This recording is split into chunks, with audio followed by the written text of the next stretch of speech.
Hey, afternoon. How are you? Welcome back to the Jason Gregor Show on Sports 1440. Orders Nation, YouTube and Facebook is always presented by our title sponsor, PlayAlberta.ca, where you can get in the game and use the promo code SUMMER. Snag a $50 casino bonus for casino instance and live dealer right now, all summer long at PlayAlberta.ca. I'm Jason Gregor. We got Brad Slater, Declan Kruger along this afternoon. The con man is off on some well-deserved holidays, so he'll be back. Well, not this week. So he'll take some time off, and we'll see what happens. Coming up, there is lots to discuss today. Of course, if you're just joining us, the Oilers have made a trade. I guess in a sense, it's a big deal in a way because it involves a former first round draft pick from a few seasons ago. And to me, this is the sense of two teams trading away pieces that maybe haven't yet reached what they thought they could be in their respective organizations. So Robbie Jaraventi and a fourth rounder comes to Edmonton. In exchange, the Oilers are sending Xavier Bourgault and Jake Chiasson to the Ottawa Senators. I know that Bourgault wasn't somebody that was expected to challenge for a spot this season on the Oilers. Just look at their lineup. Look at the type of player he is. He could have been somebody that, if he got on track, came into camp the way they wanted, then maybe he would have been good. Now, he was a 22nd pick. He's traded for a guy who was a 33rd pick. Well, multiple years after they were drafted.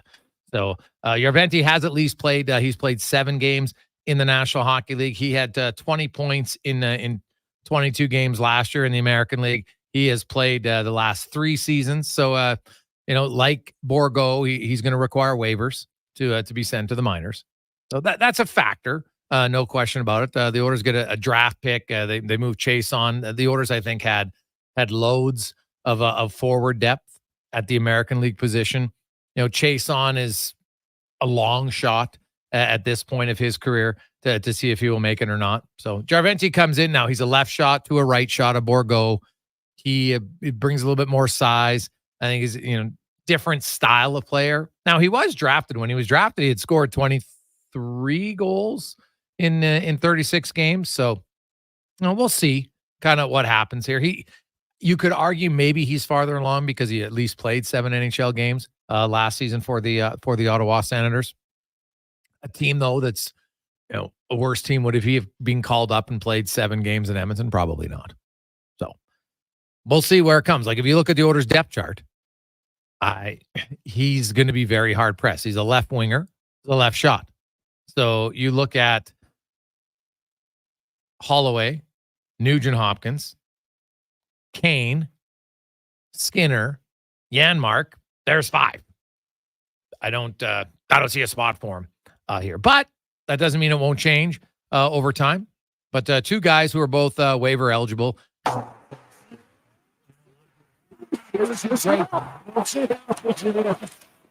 To me, this is question mark for question mark is kind of how I view the deal. Give me your thoughts on it. Maybe some of you are now. Obviously, each organization views that guy. Hey, maybe he'll pan out for us. Maybe we like him better. Different styles of players. Totally fine. But at this structure time of the deal, I think it's 2 that you think, hey, how far are they? The Oilers obviously feel that Robbie is a little bit farther advanced. That's why they make the deal. We'll find out in time if it works out or not. Meanwhile, the Edmonton Elks, we'll talk about that a lot on the program today. I'll say one thing about the Elks. I'll give them credit. Just when you thought there wasn't a new way to lose a game, they came out and found one. Like, I'm in the crowd with my son and his buddy, and when they tied the game, they're going crazy. People in the section are going crazy. Everyone's excited. Oh, wow, they tied the game with 8 seconds. They're going to overtime. This is great. Then they screw up the kickoff. It goes out of bounds. How? I watched it over. I'm like, how? How is that even possible to do with 8 seconds left? You're a professional kicker. What is going on here? I didn't just squib kick it right up the middle of the field. What are we doing? So now they get the ball at the 50-yard line. Still at the 50, there's 8 seconds left. If they're going to do a passing play, obviously they'd have to call a timeout right away. Right? They're not going to run the ball. So you know what Ottawa is going to do. Right now, I know that sometimes people are like, well, protect the outside. Why? They had a timeout. If they were going to complete the pass down the middle, which they did all game long, by the way. And that's what happens. The Elks got beat defensively. Drew Brown, was this guy an all-star quarterback that I didn't know about before the game? He had 480 passing yards yesterday. Now, there's a lot of yak yards, right? A lot of yak yards. And it was just like a comedy of errors, man. So it was not, I don't know where they go from here, to be honest. Music's fitting, Brad. Music's fitting. But honestly, where do they go from here? I know everybody's like, well, fire Jones. There's the business side of the fact that they are well down the line in conversations to sell the team. And usually in any sale, you reach a point where it gets that close. You know what? You don't make any major decisions. Because the new owner, and I've heard they're close, but nothing's official. So until it's official, it ain't official. So you can't give that guy, hey, you know what? I'm going to fire him, so let's do it now. Well, have you signed the paper to say you're 100% owner? No. Well, then you can't do it. Right? You just can't. So the team, what's fascinating to me is they're 0-5, and they've lost 3 games on a last-second field goal. Like, out of 5, is that a CFL? We got to find out if that's a CFL record, because it's got to be close. To lose, to be in the games is one thing, but to lose 3 games on the last-second field goal out of 5, like it's stunning to me. Truly stunning. So, like Ottawa. So look at Ottawa's record. Ottawa is 3-2. They've scored 121 points and they've allowed 147. They're minus 26 in points for against, and they're 3-2. The Elks are 0-5. They've scored 132 points. They've given up 152. They're minus 20 in point differential. Minus 20, 0-5. Senators. Red Blacks are minus 26, and they're 3-2.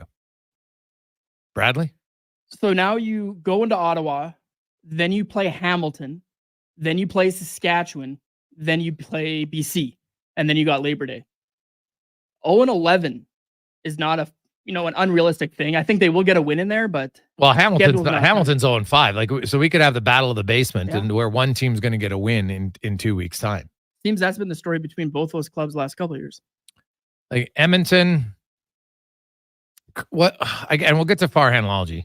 He's coming up, and Farhan's coach, and I was watching the game, and I made some notes because I rewatched the game this morning, and like there's still a few plays in that game that are just they're head scratchers to me. BD, you miss a 31-yard field goal.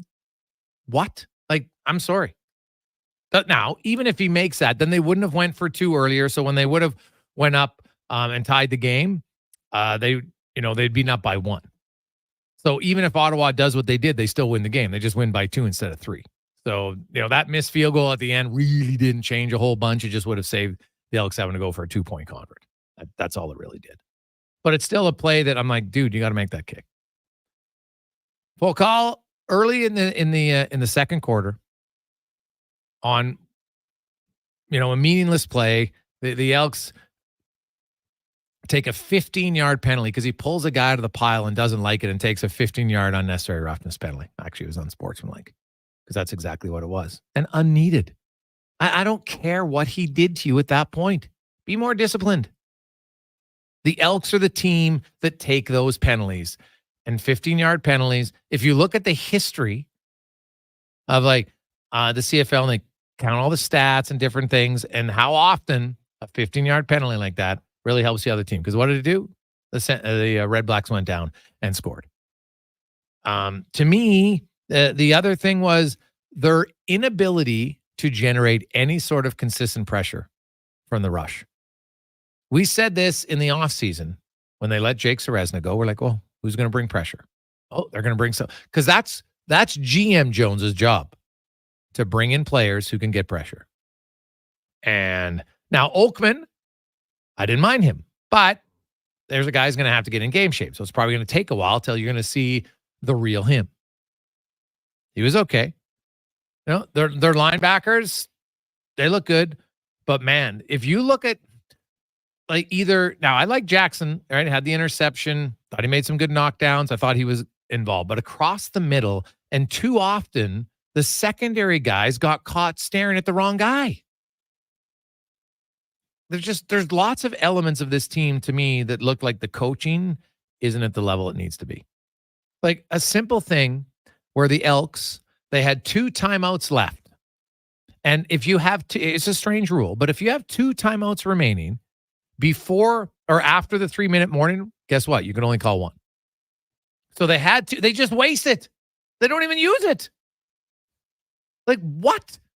I don't understand it. So there's some head scratching decisions around that we'll discuss with Farhan today on the show. Also, we will, I think we're going to go to Ottawa, get their thoughts on the trade. I think, Brad, are we going to Nashville today? Yeah, Pete Weber's coming on Pete at 3:20. Yeah, so if you want to split, we can split Pete Weber and maybe hook up with someone from Ottawa too, the same hour. And we'll see. So we'll get Pete Weber out of Nashville. I know now Barry Trotz, of course, goes, I got a lot of texts from people and tweets about, hey, did you see Barry Trotz said they have a clear advantage? Just because he says it doesn't mean it's true. So I ask again, where is the advantage? Because I think people confuse the no state tax, because there's still income tax. It's not like the players don't pay any tax. They just don't pay state tax. Okay, so it's a percentage. And yeah, it's a benefit, no question. But there's a few things at play here. Dude, how many people I didn't know about it, but RCA is where, and this is a tax guy who Alan Walsh had on his podcast, and they talked about the fact that if you want, especially in Canada, you can get an RCA. And so it's an area where you can put money in, you get it deferred, and when you take it out, you pay a 25% flat tax. 25%, which is basically covers what you're doing. He says it's basically the same as what they're getting in the no state tax. So that's number 1. Number 2. So Florida Panthers, now the last I checked, they didn't just put in the no state tax, right? They didn't just put it in. This has been here for a long time, correct? This is not new to the last 2 years. So from 2006 to 2021, in a no state tax situation, the Florida Panthers were 25th in the NHL in combined points. 25th. So what happened? Oh, geez, they got competent management who then made out and made some unbelievable trades. Hey, they picked up Forsling on waivers. Great. They got Bennett in a trade. They got Montour in a trade. They got Reinhardt in a trade. They got Kachuk in a trade. They built their team. Not because of no state tax. It wasn't like Brandon Montour's like, well, I guess I'll accept the trade there. He had no say in it. He gladly went there from Buffalo. And that's how they build a winning team. Now, meanwhile, Sergei Bobrovsky, when they signed his contract in a no state tax, guess what? $10 million. Highest paid goalie in the league. So how's that benefiting your team? The player benefits because he gets all the extra savings. So how's that help? Vasilevsky, second highest paid goalie in the league in Tampa. I've said it. And you go back and look at when Kucherov signed his deal in 2018 before he had 128 points, by the way. 9.5 mil. Go look at Hedman when he signed his contract way back when. Guess what? Top 5 at his position paid. Kucherov, top 5 at his position paid. Stamkos was 7th. Braden Point when he signed. Right? They're not getting these massive team-friendly deals that people claim. Is Anthony Cirelli on some sort of great deal that I'm unaware of? That everyone's like, oh, can't believe they got him for that. I don't think so. Right? Brandon Hagel. Like, they get guys to sign long-term. Right? Cernak? Is he like, I can't believe they're only paying him $5 million for a defensive defenseman? Who's saying that? So where are all these alleged great advantages? It's great for the players, yes, but they're not taking discounts, so it doesn't help the team. Doesn't help the teams. Look at Nashville. Nashville's been a no state tax ever since they came in the NHL. Have they ever found a true offensive centerman? Right? They went out, they got Duchesne. It didn't work out. They bought him out. Right now, they made a really good trade in Forsberg. Excellent trade for Marty Erad, a steal, in fact. And they've been a fantastic organization at drafting goalies and defensemen. Is Roman Josi on a massive team-friendly deal in Nashville? Nope. So who is? So people can keep repeating it. And I don't hear the same things in other, like, so let's go through all the teams in the NBA. Oh, the Rockets, the Spurs. How competitive are they? What about the Orlando Magic? They're all in these no state leagues. How come they're not crushing it? I thought they all have an advantage. What about the Florida Marlins? Oh, big advantage there. Right? How's the Raiders doing since they moved to Vegas? Uh-huh. Seen any improvement there? Because they went from a heavily taxed place to one now that isn't. Has it changed? So just because someone says it doesn't mean it's true unless you can back it up with tangible evidence that these players are signing for less because they could sign for $7 million instead of $9 million. Yeah, but it's not happening. So it helps the players 100%. Stamkos, do you want to come to Nashville? What are you going to pay me? $8 million? No one else has offered me $8 million. Well, that's not true. Anaheim did. Now, Anaheim, bottom barrel team. Why would Steven Stamkos go there? So he went to Nashville. I don't think anyone's looking at the Stamkos deal and saying, wow, that's a team massively friendly deal. Jonathan Marchessault, Brady Shea. They're good contracts. How many of them are going to be viewed as value contracts? So if none of them are, how is it helping the Predators? Where is their big advantage? That's what I keep asking, but no one has an answer to it. Right? They confuse the player making more money with benefiting the team. Totally two different things. It's not benefiting them. So when we come back, though, there's not a lot of benefits right now for the Elks. I will say I thought they did a great job with Dino Day, by the way. The kids loved it. Right? People loved it. I thought they did a fantastic job in-house, all leading up to it. I know all those people running in the Dino suits. Very simple thing, but it was quite funny. Right? My kids loved it. He's 10. He thought it was hilarious. Right? They had the baby dino crawl, which all of a sudden there was a baby on steroids. It stood up and started walking. So that was quite funny. All the other ones didn't really work. Made it funny. It's babies. Like, babies are cute. Who's really going to complain about it? I thought it was a pretty good crowd for a team that is 8-33 under Chris Jones as head coach and GM. 8-33. So until you get more wins, it's going to be hard to get more fans. That's just a fact. Because the fans are so cool. Like, had they won that game yesterday, a lot of those people would have come back. The kids were like, oh, what a great time. I get to run on the field. I'm on the field where the team won. It's a different feeling. But they didn't get it done. We'll find out some tactical changes they can make next on the Gregor Show, presented by PlayAlberta.ca. All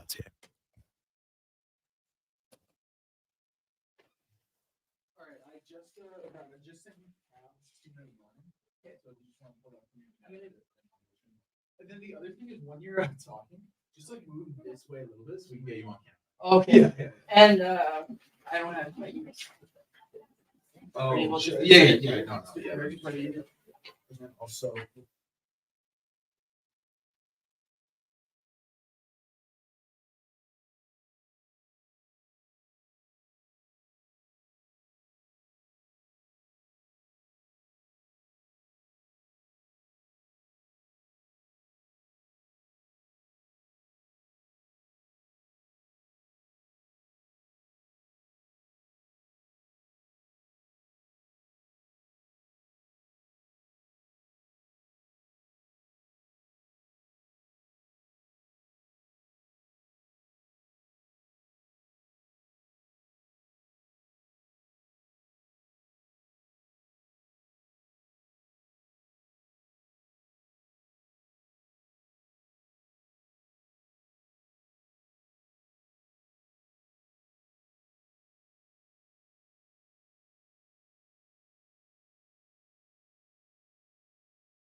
This hour of the Jason Gregor Show is brought to you by Crystal Glass, your clear choice for residential windows, locally manufactured and installed.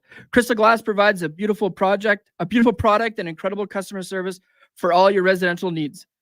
Call 310 Glass, visit crystalglass.ca for a quote.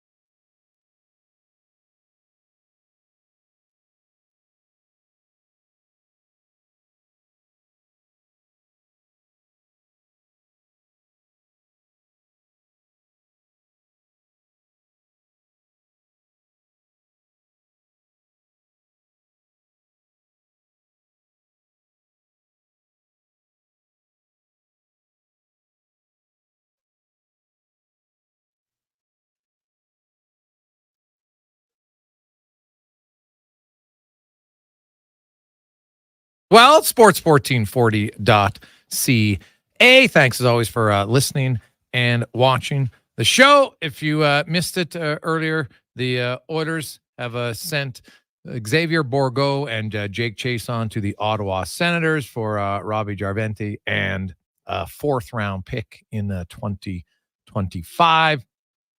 Jarventi was the 33rd overall pick in the 2020 NHL entry draft. All right. So there you have it.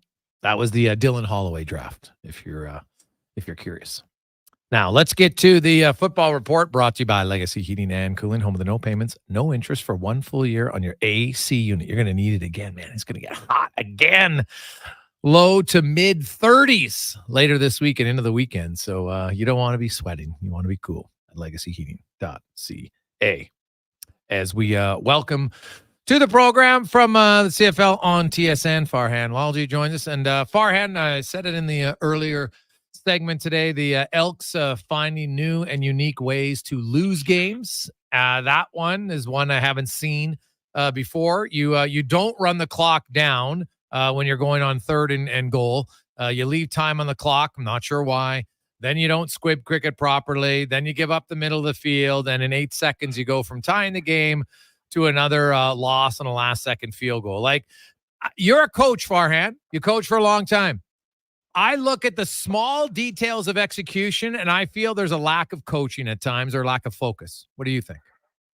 Yeah, I think it's fair. I totally think it's fair. I mean, and you go back to how this team even lost games last year where they gave up inexplicably that single point, right? A rookie kicker late in the game, you let it go in the end zone, you know, in that moment and give up the single. Like there have been moments like that when this team has just found ways to lose. And, you know, Ottawa actually won a game in almost the identical fashion 3 weeks ago, right? Where a bad kick at the end of the game gave Ottawa one more opportunity to kick to win. I think they were playing Hamilton and they wound up getting the win that way as well, right? Yeah. So it's certainly not like Edmonton's alone, but it just seems to continuously happen to this team over and over. You know, you have to wonder at some point if they just kind of expect to lose, right? Just because of the way these 3 seasons have gone. And it's tough to be in that room in those moments and constantly have to explain them. But you're right. I mean, you know, you even look back when they had 2 timeouts in their pocket, they're down 2 scores and there's just over 3 minutes to go in the game.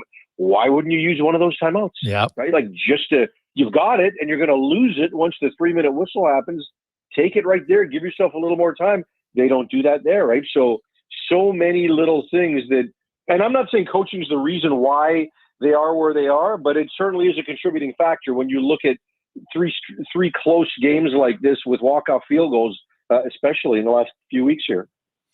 I look at the Elks, and I'm a big believer that, you know, winning becomes infectious. So does losing, and you don't plan on it, but you just find different ways. Like, you know, Foucault taking that ridiculous misconduct penalty, unnecessary, and then Ottawa, that's 15 yards difference. Ottawa ends up going down and scoring. Now maybe they would have scored anyway, but you just made it a lot easier for them to do it. And, you know, we've seen those undisciplined plays too often from this group. And I, you know, that's kind of been a calling card of Chris Jones's teams for a long time. He wants them to play aggressive, but he seems to, they don't know how to fall in line of where that should be crossed. The other thing is I look at it defensively, Farhan, and the middle of the field, the Elks Oh my goodness. It was freebie land. You had a young quarterback who was looking like Ricky Ray, just firing darts down the middle of the field all game.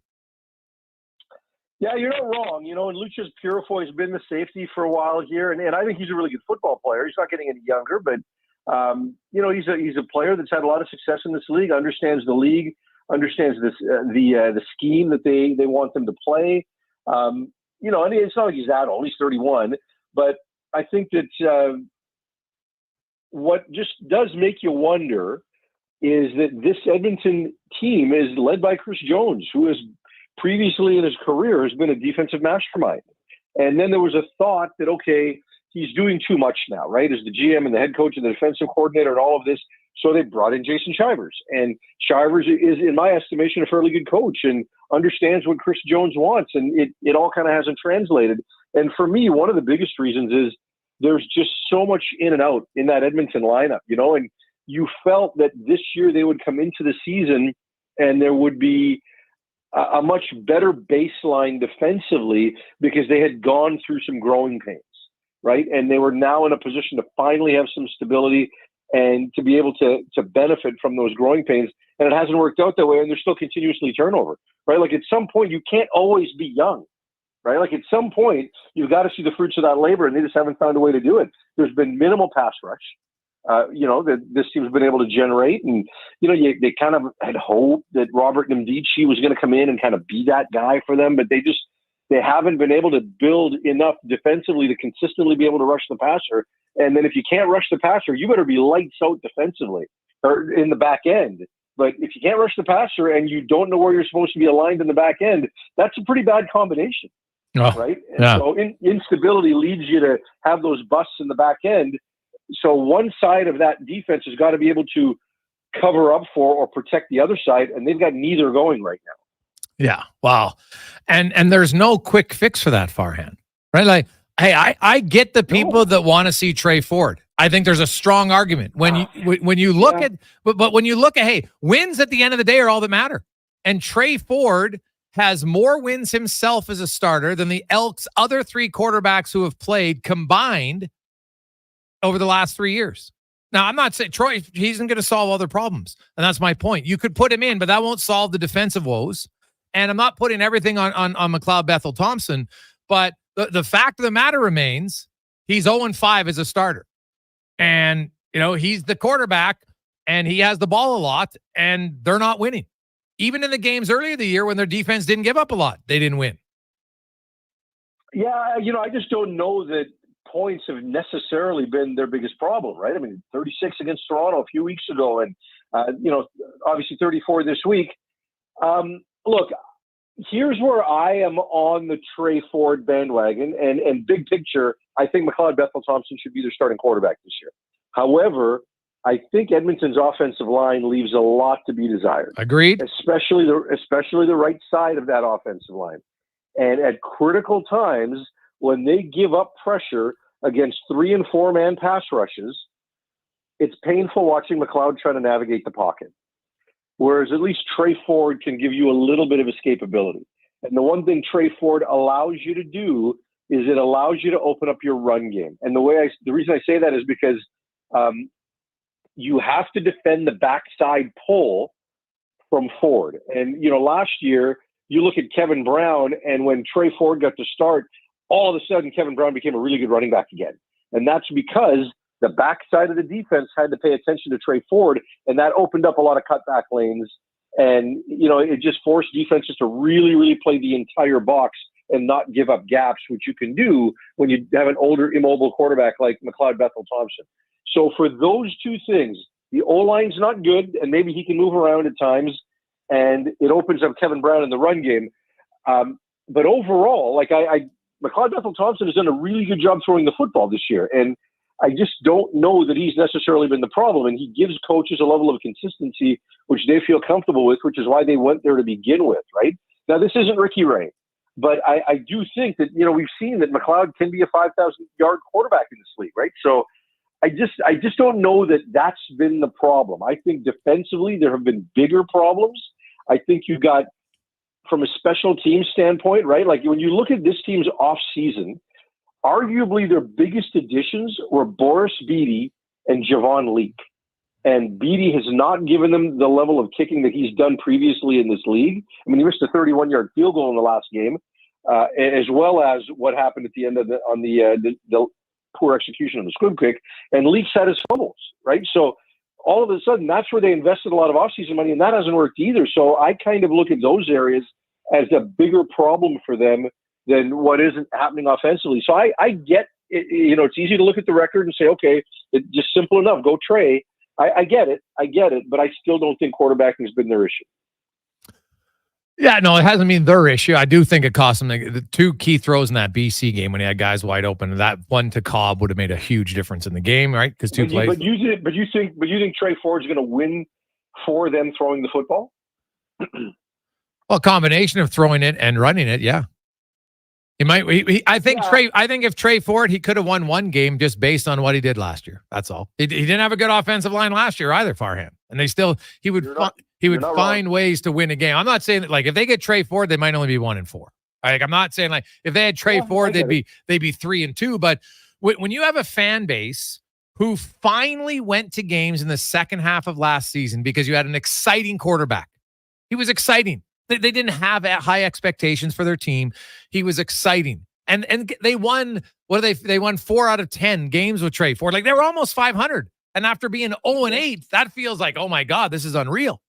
And so then you come to the next year, Trey Ford doesn't even get a chance to compete for his job. It was decided before training camp, you're not the starting quarterback, even though you just won 4 out of 10 starts. And we lost the other one. I think they lost by 2 points out of the game. They could have been 500. And so now, look, it's fair. And there's a level of unpredictability to Trey's game that works for him and doesn't work for him. And obviously it worked for him 4 times, which is more than what they're getting right now. So I get the appeal. I do. And obviously when you go out in the offseason and you pay a quarterback $400,000 to commit, he's your starter. There's no competition at that point.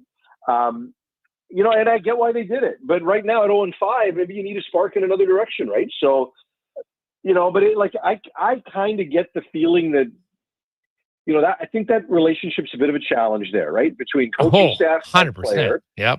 And, I think if you trade, there's probably part of you that's kind of playing the long game because you have to anticipate a coaching change at the end of the year regardless.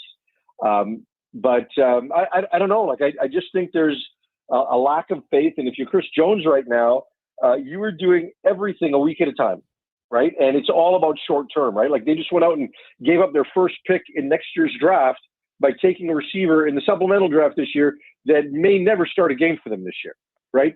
Short-term maneuvers, right? They're not; those aren't long-term decisions. You wonder what goes into their thinking in terms of whether or not they want to roll the dice and try it this way. But I do believe there's a certain level of disconnect between player and coaching staff that is just not going to pave the way for Trey Ford to start anytime soon. But last year you and I had this conversation. I came on your show and I felt at the time that I think that coaching staff probably owes a debt of gratitude to Trey Ford because he may have saved their jobs last year. Mm-hmm. Yeah. Well, it's hard to argue with you, man. It's totally hard. So I look at the Elks now. They're going to Ottawa next week, and as a coach, Farhan, what can they do to shore up the middle of their field defensively? Like, they gave up way too many big, easy plays. Like, guys were not just open; they were wide open too often.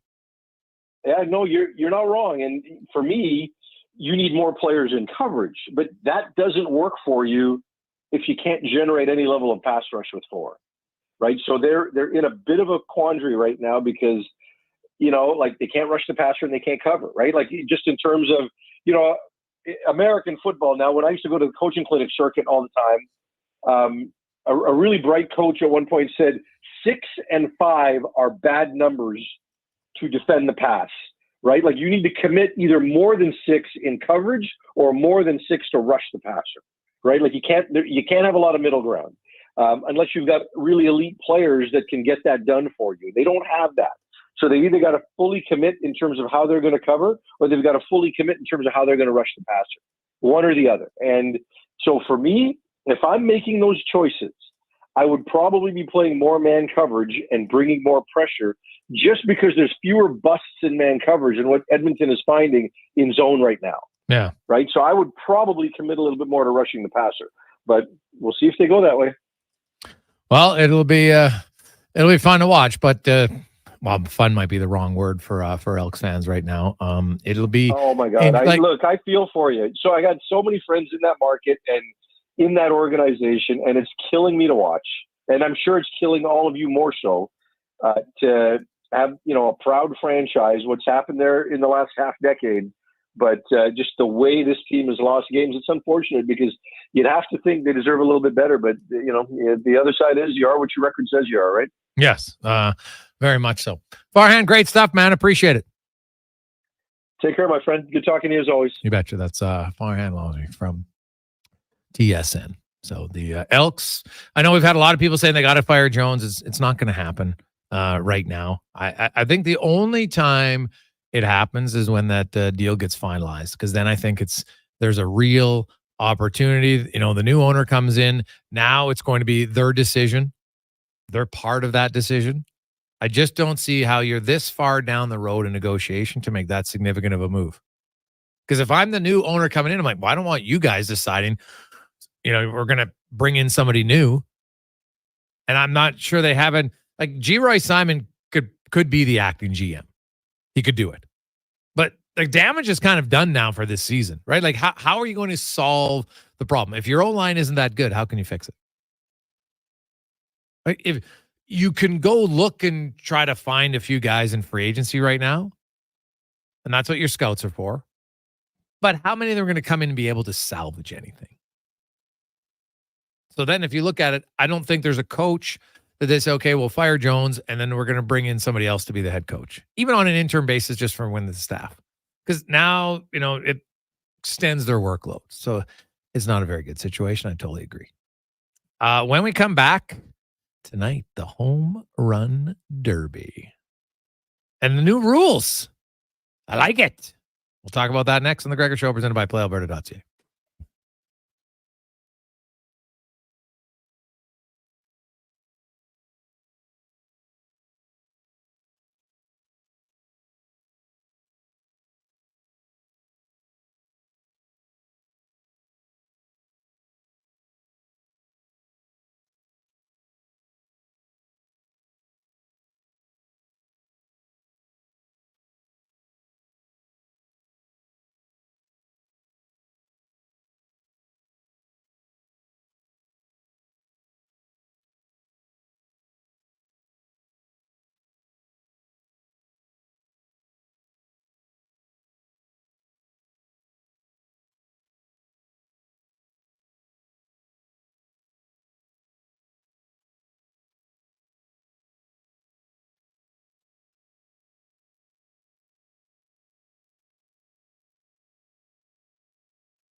portions of this hour are brought to you by Cantork. We're excited to announce that we now have machining capacity in-house, quicker turnarounds, improved quality control, and ultimate flexibility. Call 780-436-2000 or email Colin@cantork.com to find out more.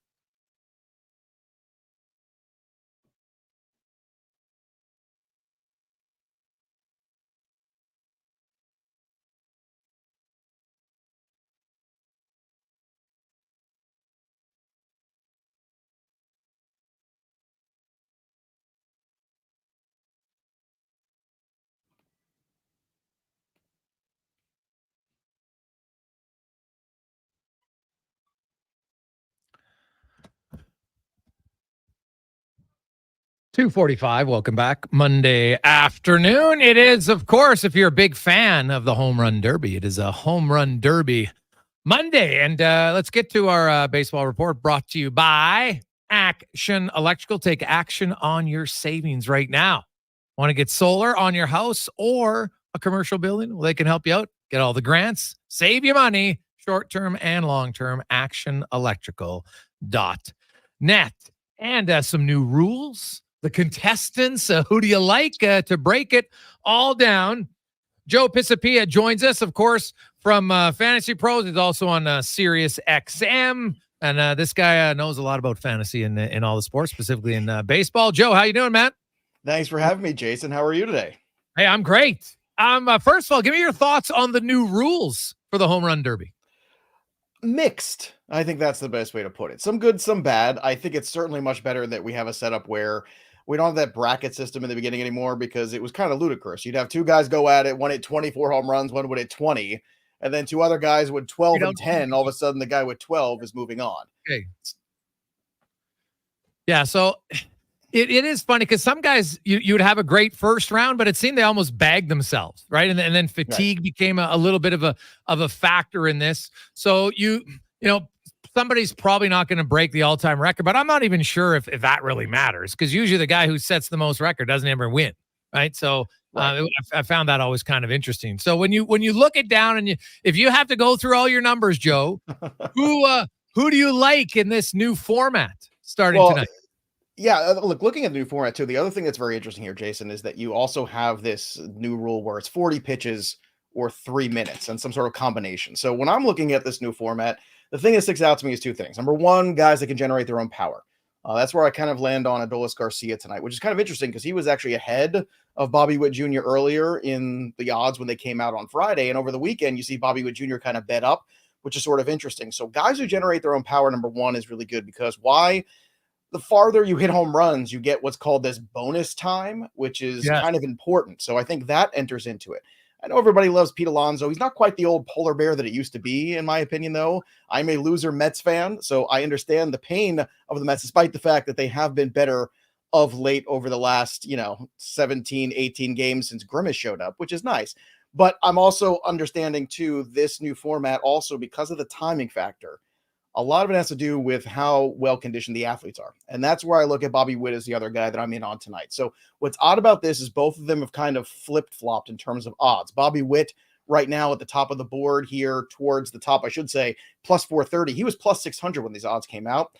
Adolis Garcia was more around the plus 400 range, and then now he is plus 550. So there's lots of ways to attack this. Alonso and Gunnar Henderson, I get it. They're very public players, right? The Orioles look great this year. Pete Alonso, a guy who trains for this basically. But I'm kind of looking the other way, because I think what's so interesting here is the stamina of Witt and the raw power of Garcia, who I think people are neglecting to talk about because he's had such a down year. And I think that's kind of dumb considering where we're at. So you can look at a lot of opportunities here in the betting market. There's also one specifically here where you can get the exacta, right? Kind of like the horse race version of the home run derby, so to speak. So not quite Kentucky Derby, but more home run derby, where you can get Garcia over Bobby Witt at plus 2,900 or the inverse Witt over Garcia at plus 3,000. Those are some interesting, huge odds. So if you are in on these two players, you can bet them separately and then together with some small units to kind of make a huge play for something if indeed you do get it right. When was the last time a shortstop won the home run derby? That's an interesting one. I don't know off the top of my head. I'd have to look back at I'm trying to think because Gunnar Henderson's third in home runs this year in MLB. Right? He's got 28 for the Oilers. Like, he's having an unreal year. And I just, historically, it's still, we don't necessarily associate that as a power position. Yet he, you know what, there's only the two big guys, like, and I literally mean the big guys, and Judge and Ohtani, who have hit more dingers than him right now. What do you make of Henderson's season? Well, looking at some of the stats here too, I think Miguel Tejada 1 year. So that goes back a long way with special vitamins. So, you never know how those guys do. Touche. But with Gunnar Henderson, what's really helping Gunnar is, last year, patience. This was a guy that people kind of left for dead at one point. People fantasy leagues want to drop him, want to trade him away. He was terrible. He was hitting about 210 when we kind of closed the door Memorial Day here in the States. And then once we turn the page, getting into June, he becomes red hot, runs away with Rookie of the Year, right? And I think that patience the Orioles showed with him was huge, and it's paying off now. He reminds me a lot of Chipper Jones in the sense you could kind of just set it and forget it with him. He's a very good all-around player, and I think that's the kind of career trajectory he could be on. And to that point, too, it's really interesting because if you look at, say, the Wyatt Langford path to possible Rookie of the Year, just 3 weeks ago, he was plus 2,500. On my show, we told the story of Gunnar Henderson. It was a beautiful tale, and we told it and said, look, if you gave up on Wyatt Langford, it's too soon. It was at plus 2,500. Now that number has gone the complete opposite direction. He's now the favorite in some markets. He's even minus money for that award because Louis Heel hits that innings limit and all of a sudden looks more human. So patience with organizations when it comes to young players is key. And I think that's been the secret to Gunnar Henderson's success. And the Orioles have a very scary group of prospects still to come. And that's what makes them so dangerous at the deadline, too. This is a team that has plenty of opportunity to bring more guys up to help because they have the depth, or to trade more guys away and not skip a beat. That makes the Orioles very dangerous come this stretch run in MLB. Joe Pisapia joins us. Now, Joe, when you look at it, the fact that Judge and Ohtani, like, imagine if both of them were in it. Do you think it would generate that much more excitement?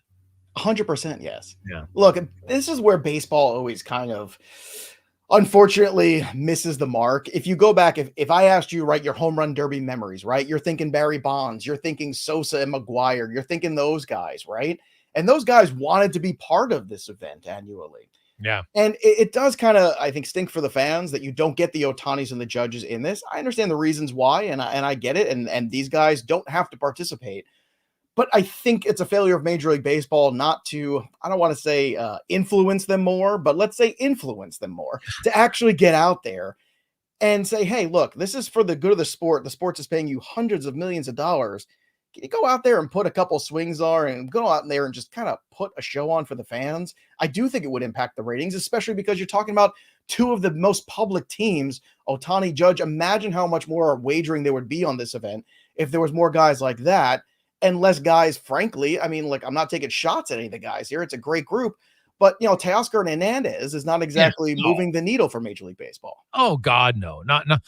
Like, to me, at bare minimum, the defending champ should have to come in and try to defend his title. At bare minimum, that should be when you guys sign up, just so you know, if you win, that guarantees you're back next year, unless you're significantly injured. That's, like Vladdy Guerrero, especially because Vladdy Guerrero suddenly woke up. Right, like the last 3 weeks here, he's been really good, and I get the theory about changes your swing. Yeah, I don't care. Like the Jays stink anyway, so for him it wouldn't matter. But I think that's an easy one. At bare minimum, it's a chance to go back to back, and you commit to that before you win. That if you win, you're in. I love that idea. I think it's great. I think also what becomes problematic is you see so many teams this time of year now with the expanded playoffs. They are all thinking they're in it. So they're trying to protect some of their stars. They don't want them going in there, pulling an oblique, trying to hit balls 500 feet. I understand that mentality, but it's this constant kind of coddling of the superstars where Major League Baseball is missing out on opportunities to connect right now, right? I mean, the COPA's over, the Euro's over, Wimbledon's over. Major League Baseball has a stage all to itself on Monday night, right? There's no NFL. There's nothing else going on here in the States. There's no basketball. There's nothing. And yet we don't see the Judges. We don't see the Ohtanis. We don't see the Sotos. We don't see those guys. And it's because of the protection of the massive contracts and so many teams, again, now in the hunt because of the expanded playoffs where they just don't want their stars participating in events like this. And then, of course, there's the Mets who don't care. Go ahead, Pete Alonso. We know you love it. Who cares if we're finally winning? Go out there and give it your best. But yeah, I think that MLB is doing itself a disservice, and the fan base too, that they don't have more of the large, big name stars in these kind of events. Now you got some good ones. Jose Ramirez is great. Gunnar Henderson, obviously an emerging star, but it does lack a little star power. As great as Alec Boehm is, you'd much rather have Bryce Harper. Now I want to get to kind of the bigger picture when you look at it coming out of the All-Star break. I know we say it's the second half, but it's obviously the second half has already begun. But, you look at the Royals, they're 2 back of the Red Sox, who are surging, who are a half point back of Minnesota for the second wild card spot. The Royals, the Astros, the Rays. Do you give any of them, like the Astros, the Rays, like who do you like best of those 3, do you think, to get in? And then who would come out in the American League? What's interesting about the Rays right now is the Rays, got Boz back. Pepio's been pretty solid. Bradley's pitched very well. But they might get Jeffrey Springs back pretty soon. And that's a huge piece potentially in this rotation. So they become very interesting there. I think Houston is right in the thick for the actual division. The Mariners' lead has been cut significantly over the last few weeks. I don't know what they're waiting for to get lineup protection for Julio Rodriguez. It's stunning to me that year over year, they didn't seem to have a plan for this. And it's taken its toll on him. It's why he has struggled so mightily. So I think that is a huge issue right there. And then on top of the fact, too, you're mentioning Kansas City. Now, Kansas City, I think, is a team, the rotation has pitched well above its head. They're right in the thick of the wild card. The Rays are that team that kind of just knows how to get there. Junior Camanero's back healthy. That's a piece that they can bring up. See, they don't have to make any deals or trades. All they got to do is get Caminero healthy and up there, and maybe he's that spark in the lineup. Get Arozarena going, who's had a very slow start to the year, but he's a much better player than that. The Royals, however, are a team that I think is going to continue to surprise a lot of people over the next couple of years. The draft just happened this weekend. Jack Caglione from Florida is one of my favorite guys out there. That was a gift to them at the 7 spot. He never should have lasted that long. He was the second player on my board. So the Royals are a team, I think, if you're looking in the futures market next year and the years after that, they're going to be incredibly interesting. But right now in the American League, I still think if those 3 teams are in it and you're saying there's only room for one, I think Houston would be that one. But I do think Houston is right there nipping at the heels, and don't look now. But the Rangers are also flipping that switch too, and they're going to get Tyler Mahle back. They theoretically could get Jacob deGrom back, but I wouldn't hold your breath for that. Oh, the Rangers coming from 7.5 back. That would be amazing. Now, the NL is totally different. The Phillies are obviously well home. I assume the Dodgers are going to be fine, and the Brewers too. But then you get to the Cardinals, the Mets, the Diamondbacks, the Padres, the Pirates, the Reds, the Giants, the Cubbies. They're all within 4 games of one another. And, you mentioned the trade deadline. Like, that might be the difference is which one of those teams goes out and makes a decent splash, and how many of them are raiding the Toronto Blue Jays lineup, because there's probably going to be a lot of guys traded from there. But are there those teams, if you look at health and everything else, that you say, hey, these are the teams that I like in the alleged second half of the season, the post All-Star break in MLB? Yeah, post All-Star break. Look, I think the Mets have played better than you could expect recently, so that's a good trend. Like, Atlanta's going to make the playoffs. Sale, Lopez, they pitched so well. Sale, outside of Ohtani, probably the most impactful offseason move any team has made. Imagine if Strider was healthy, how good that rotation would be. It's kind of scary to think about, but Sale has been brilliant. I think if he keeps things up, he becomes the Cy Young of the National League, to tell you the truth. And then really, I think you have your big 3 there with the Braves, the Phillies, and the Dodgers. The Brewers, I think, can hang on here. They do need to get some more depth, though, or they need Rhys Hoskins and some other pieces to pick things up a little bit. Contreras has come down to earth after a rocket start to the season, but that was probably going to happen. I'm concerned with the age of the rotation of the Cardinals. That's something that really I can't get past that. The Pirates are fun. The Reds are fun, but again, unless one of those teams gets red hot, it's hard to justify how many innings are left in the tank for Skeens and a guy like Jones, and exactly, can the Reds pitching staff with Lodolo at the top of it sustain a long run? Maybe, but at the end of the day, it's still the Brewers' Central to lose, and whoever gets in that last spot, I do think it's more likely to be a team like the Mets than it is a team like the Cardinals, Pirates, or Reds from the Central. The race in the NL is going to be awesome to watch. Like, there's got to be the closest race I've ever seen with this many teams. Now, some could say, well, that's parity. Some could say none of them are any good. I don't care what the answer is. All I know is it's going to be highly entertaining. The out-of-town scoreboard every night, it's going to matter. So, and a lot of those head-to-heads here, I haven't even looked at the schedule of those teams, but I wonder if there's 1 or 2 teams who have more head-to-heads, and that might be the difference when it's said and done. So, Joe, give me your prediction. Who are you taking to win tonight in the home run derby? I'm taking the big boy with the big guns, Adolis Garcia, and maybe he can possibly kind of parlay that into a better second half. Like, this guy's got incredible power. He always have. I think this is the kind of thing that could actually snap him out of the funk he's been in. So I'm looking for that again. I think it's that bonus time you get for the length of the home runs. It could be a deciding factor. It's a really good group, even though maybe we're missing some of the star power. But I like Witt and I like Garcia in the final if we can get it right. But hopefully it'll be an entertaining evening regardless. Joe, great stuff, man. I really appreciate it. Thanks so much for joining us. Thanks for having me. There you go. There's Joe Pisapia joining. That guy, man, he knows all about his numbers when it comes to baseball. A really good ad. Highly recommend following Joe on social media. You can watch him, and he's just Joe Pisapia 17 is his handle on Twitter. 3:00 coming up. We're going to hear from Conor McDavid a little bit later on in the show. The captain was golfing in Zach Hyman's tournament today, so we'll hear from him. We'll get you updated on the trade. Let's call it what it is. It's a minor league trade today for the Oilers, where prospects are being moved to organizations who are hoping that some of those prospects will turn out to be NHL players for them. We'll see, but Brad Slater will give you an update on who is dealt. Coming up right now, Sports 1440 update brought to you by the Hockey Heroes Society, as they have their annual alumni tournament in conjunction with NHL alumni. You can tee it up on September 7th. It's a Saturday. The gala dinner is the Friday night. They'll have a whole weekend of fun, golfing, raising money for Hockey Heroes, which gets kids in the game. It's fantastic. So sign up your foursome today or get a table at the gala, hockeyheroesgame.com.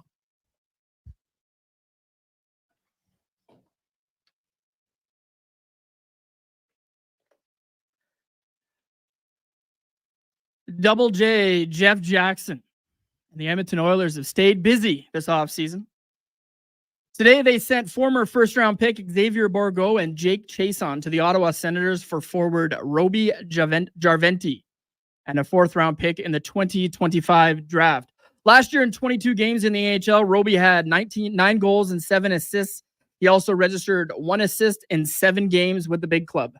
Very light night in the sporting world today, with only the home run derby going tonight in Arlington, Texas. You can check out the likes of Gunnar Henderson, Alec Boehm, Bobby Witt Jr., Marcelo Zuna, Jose Ramirez. As you just heard, a favorite to win tonight, Adolis Garcia, Teoscar Hernandez, the former Blue Jay, and we'll see if Pete Alonso can tie Ken Griffey Jr. as the only 2 players, I believe, to win 3 home run derbies. The derby starts at 6 o'clock tonight. Coming up in hour number 2 of the Jason Gregor Show, we'll hear from longtime voice of the Nashville Predators, Pete Weber. With this Sports 1440 update, I'm Brad Slater.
2:45. Welcome back. Monday.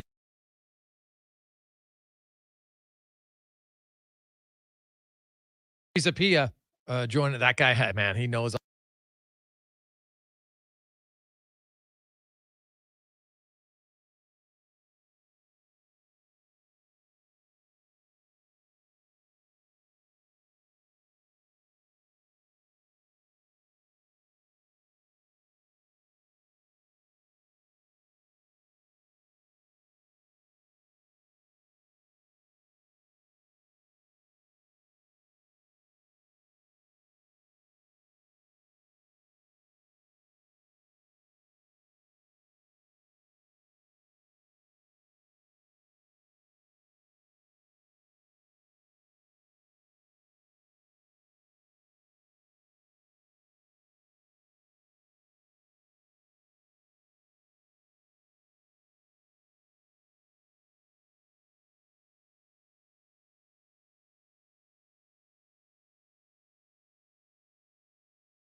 Portions of this hour brought to you by Japa Machinery. Japa is digging deep on the 50-year history of supporting Alberta's construction industry with their line of special edition blackout excavators. Visit japamachinery.com for all the details.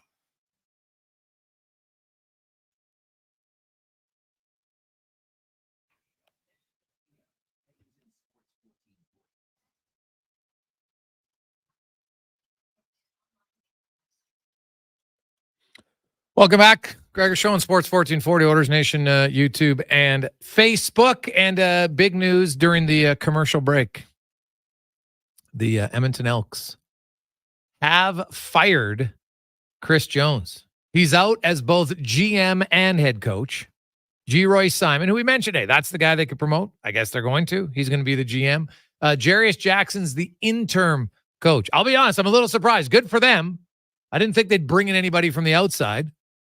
But now you just have more guys internally on your coaching staff having to do more work. Now we'll see. Maybe Jones was that much of a detriment. We'll find out. I don't think he had massive say in the offense. So Jarius Jackson, of course, he's the OC. And so there's Jarius Jackson. So he's the OC. Now you got to be the head coach. So that's a big responsibility. I think fans of the green and gold will be happy because there's like there's a pound of flesh, baby, and I got it. I hope that it turns things around quickly for the organization. I'm very curious to see if Jarius Jackson has a different viewpoint. I don't think he will make the quarterbacking change right away. I could be wrong. I could be totally wrong. He would know, right? He's the guy who's calling all the plays. He watches the quarterback. He probably would know better than anyone. And he saw Ford last year. He had success with Ford. Now remember, they came in kind of together, right? Jarius Jackson took over as the OC job. Trey Ford got the starting job. And the Elks were competitive. They're 4-6 down the stretch after starting 0-8. So, yeah, I'll admit I was wrong. I thought they might hold out a little bit. I didn't expect them financially. They weren't going to bring anybody from the outside because I don't think any prospective owner doesn't want to have say in this, right? That doesn't make any sense. So you're paying Jones regardless, whether he's fired or whether he's the coach and GM. So that it's not like there's a financial gain or loss by doing that. Now, they might have to renegotiate Jarius Jackson's contract a little bit to add interim head coach onto it. I would think so, right? Like he's got way more responsibility. So there's still going to be somewhat of a financial change. So we'll see. But there you have it. Elks fans, what's your thoughts? Jones is out. They're 0-5. Here's probably a better question. They have 13 games remaining this season. How many do you think they'll win? Out of 13. Curious. So. Where's Chris Jones stand all time Eskimos or Elks coaching overall? Do you put him up there with like Kay Stevenson era now because of like his record? No, nothing's going to be no, because Jones won a Grey Cup here. Okay. Right. When Jones was just the head coach, it's fine. And I told everybody from the get-go, Chris Jones's record as GM and head coach stinks. Okay. It wasn't very good in Saskatchewan, and it was ridiculously bad here. He might be a good coach, but he cannot do both. I remember arguing with people who kept trying to give Chris Jones credit for the 15 Grey Cup. Oh, no, he recruited all the players. No, he did not. He liked to tell people he did, even though he didn't. He recruited one player. Okay, that was it. Ed Hervey was the main guy and his scouts who brought in those players. Now, not every GM is going to have success, right? Hervey's Tiger Cats aren't actually lighting it up right now either. But I'm sorry, all you have to do is look at the track record of Jones when he got to be a GM. And he wasn't ever just a GM. He was always the GM and the head coach. He wanted ultimate power. And it did not work. It did not work in Saskatchewan. And that's why when they hired him, I was like, why? Why are you hiring Chris Jones in both roles? You can go find the tape. I said, I question this decision. Now, I didn't think it would be 8-33, I'll be honest. I don't know if anybody could imagine it being that bad. This is one of the worst stretches in franchise history, how bad they've been. And I know that you can look at statistics, and we did it earlier in the first hour. Ottawa's 3-2, and their point differential is -26. The Elks are 0-5, and it's -20. They've been in games. We've all seen it, but they kept losing games. And they kept finding new ways to lose the games. So I'll be curious to see how much of a difference it will make. Like, they talk about, well, you get the new bump when there's a new coach, but it's not really a new coach. It's somebody already on the staff. So do you get that bump yet? I don't know. But 833-401-1440. Hey, Greg, do you know what Jones's record is in Saskatchewan and Edmonton? Yeah, his combined record is 30. I got to look it up again. I looked it up over the weekend. I think it's 35-62. I got to double check that. I could be wrong. But it's not good.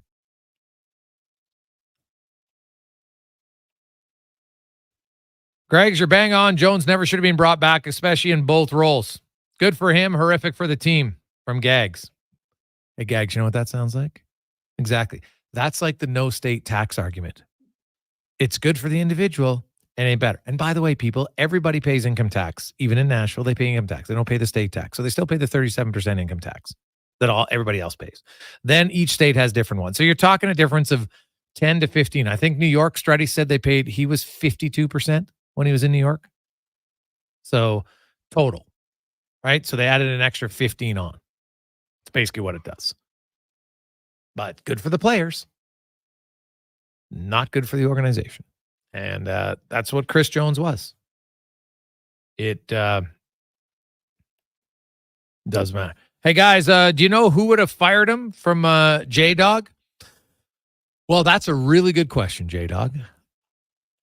I would like to think it was a combination. Rick LaLacheur would likely be the main guy, I would think. But Rick LaLacheur has also been the one talking and communicating with the new ownership groups, the potential bidders. I would think there would have to be at least a professional, hey, we're considering doing this, like, are you so opposed to it that you would back out of a deal? Because again, nothing's officially signed. As of yesterday, I was told nothing's officially signed. Doesn't mean that they're not working towards it, but it's not official. Anybody who's ever made a sale of anything, until it's official, it ain't official. So I would think that, but yeah, this is probably Rick Lauscher's. Like I said, there's no, I would assume, and I could be wrong, that Jarius Jackson's going to get some sort of compensation extra for being the interim head coach, right? There's just way more on your plate. So you're going to get something, I would think, but it's not going to be, not going to be massive, right? G. Roy Simon, he might get something. We'll see. But now he's in, and, we'll try to track down, see if we can get G. Roy on the show today, maybe in the 5 o'clock hour to discuss this, because it's obviously, it's a big move. Hey, guys, since Jackson also grades the QBs, I doubt Trey will be starting anytime soon from Jim. Potentially Jim, but now he, as the coach, gets the say, right? Like, you could recommend it, but still the head coach's say. Somebody has to make a final decision. I agree with you. Like I said, I don't think the change would come right away. And I'm still a tad perplexed why. Like, I get if Trey Ford doesn't want to go in on plays that are just set run plays. I totally understand it. He doesn't want to be pigeonholed into just being a runner. But could you not design a few passing plays for him? Right? Have it run. Now the opposition thinks, now they're going to pass the ball, and or now they're going to run it. So we're going to play a different defense, and then you pass it. So there's different ways. Hey, guys, I'm surprised only by the timing of the move. Chris Jones has clearly lost his mojo as a coach and a player recruiter. He never had it as a GM from Bruce. Well, Bruce, I agree with you on the last part. I don't think if you all we got to do is, the only thing we can evaluate a GM on is win-loss record, especially when you're the coach. Because you'd have to think the coach and the GM, when it's the same person, have to be on the same page, do they not? They have to be like, I'm signing this guy because I expect him to play him this way. So he has no one to blame for the record that he has compiled by wearing both hats. It has been less than good. Less than good. It's just how it goes. So we'll see. 3:18 here on Sports 1440 Oilers Nation, YouTube and Facebook. I asked the question, how many games? Hey, guys, I think the Elks are going to go 5-8. That seems to be the most popular guess from the listeners. 5-8. Guys, I'm positive they're going to go 6-7. I think 6 wins is the most we've had so far. We've had a lot, guys. I don't think it's going to matter. It's going to be ugly. 3-10 from Lyle. Mike writes in, I hope I'm wrong, fellas, but this has 4 wins and 9 losses in the final 13 written all over it. The third consecutive 4-14 season. God, I have to go back and look in the Elks year by year. They ever go back? Well, they wouldn't go 4-14 because franchise hasn't been around long enough that there was 18 games. But I'll just go by percentage of wins. Are you winning 3 out of 16 3 years in a row? Well, we can eliminate 34 years right away. That's very true. Yeah, you weren't making the playoffs. How far away was that seem now, hey? Oh, Bad. Mm-hmm. Hey, guys, Jones seemed to think he was a Belichick of the CFL. I'm glad he's out. Jones' handling of Trey Ford is questionable. Even with Loxley, they never had a good relationship with their players. That one comes from Red.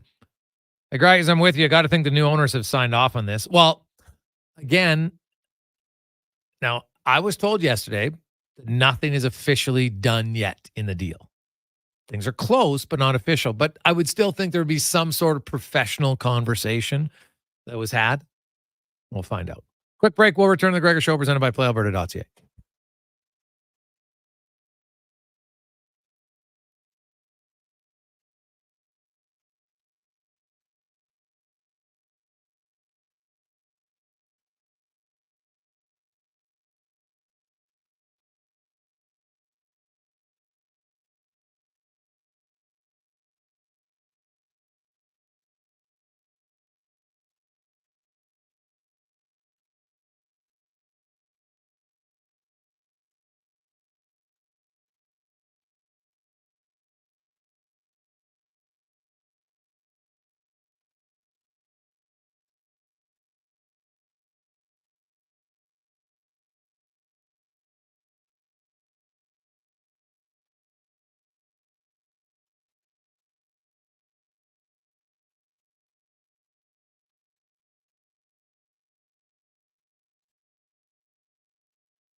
Portions of this hour brought to you by Albatross Roofing. They're looking for experienced flat roofers and sheet metal fabricators.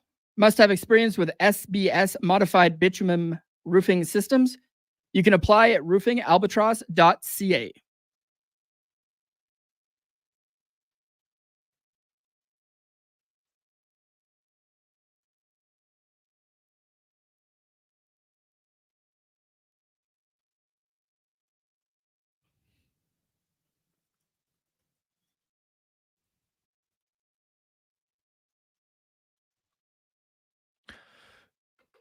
$325.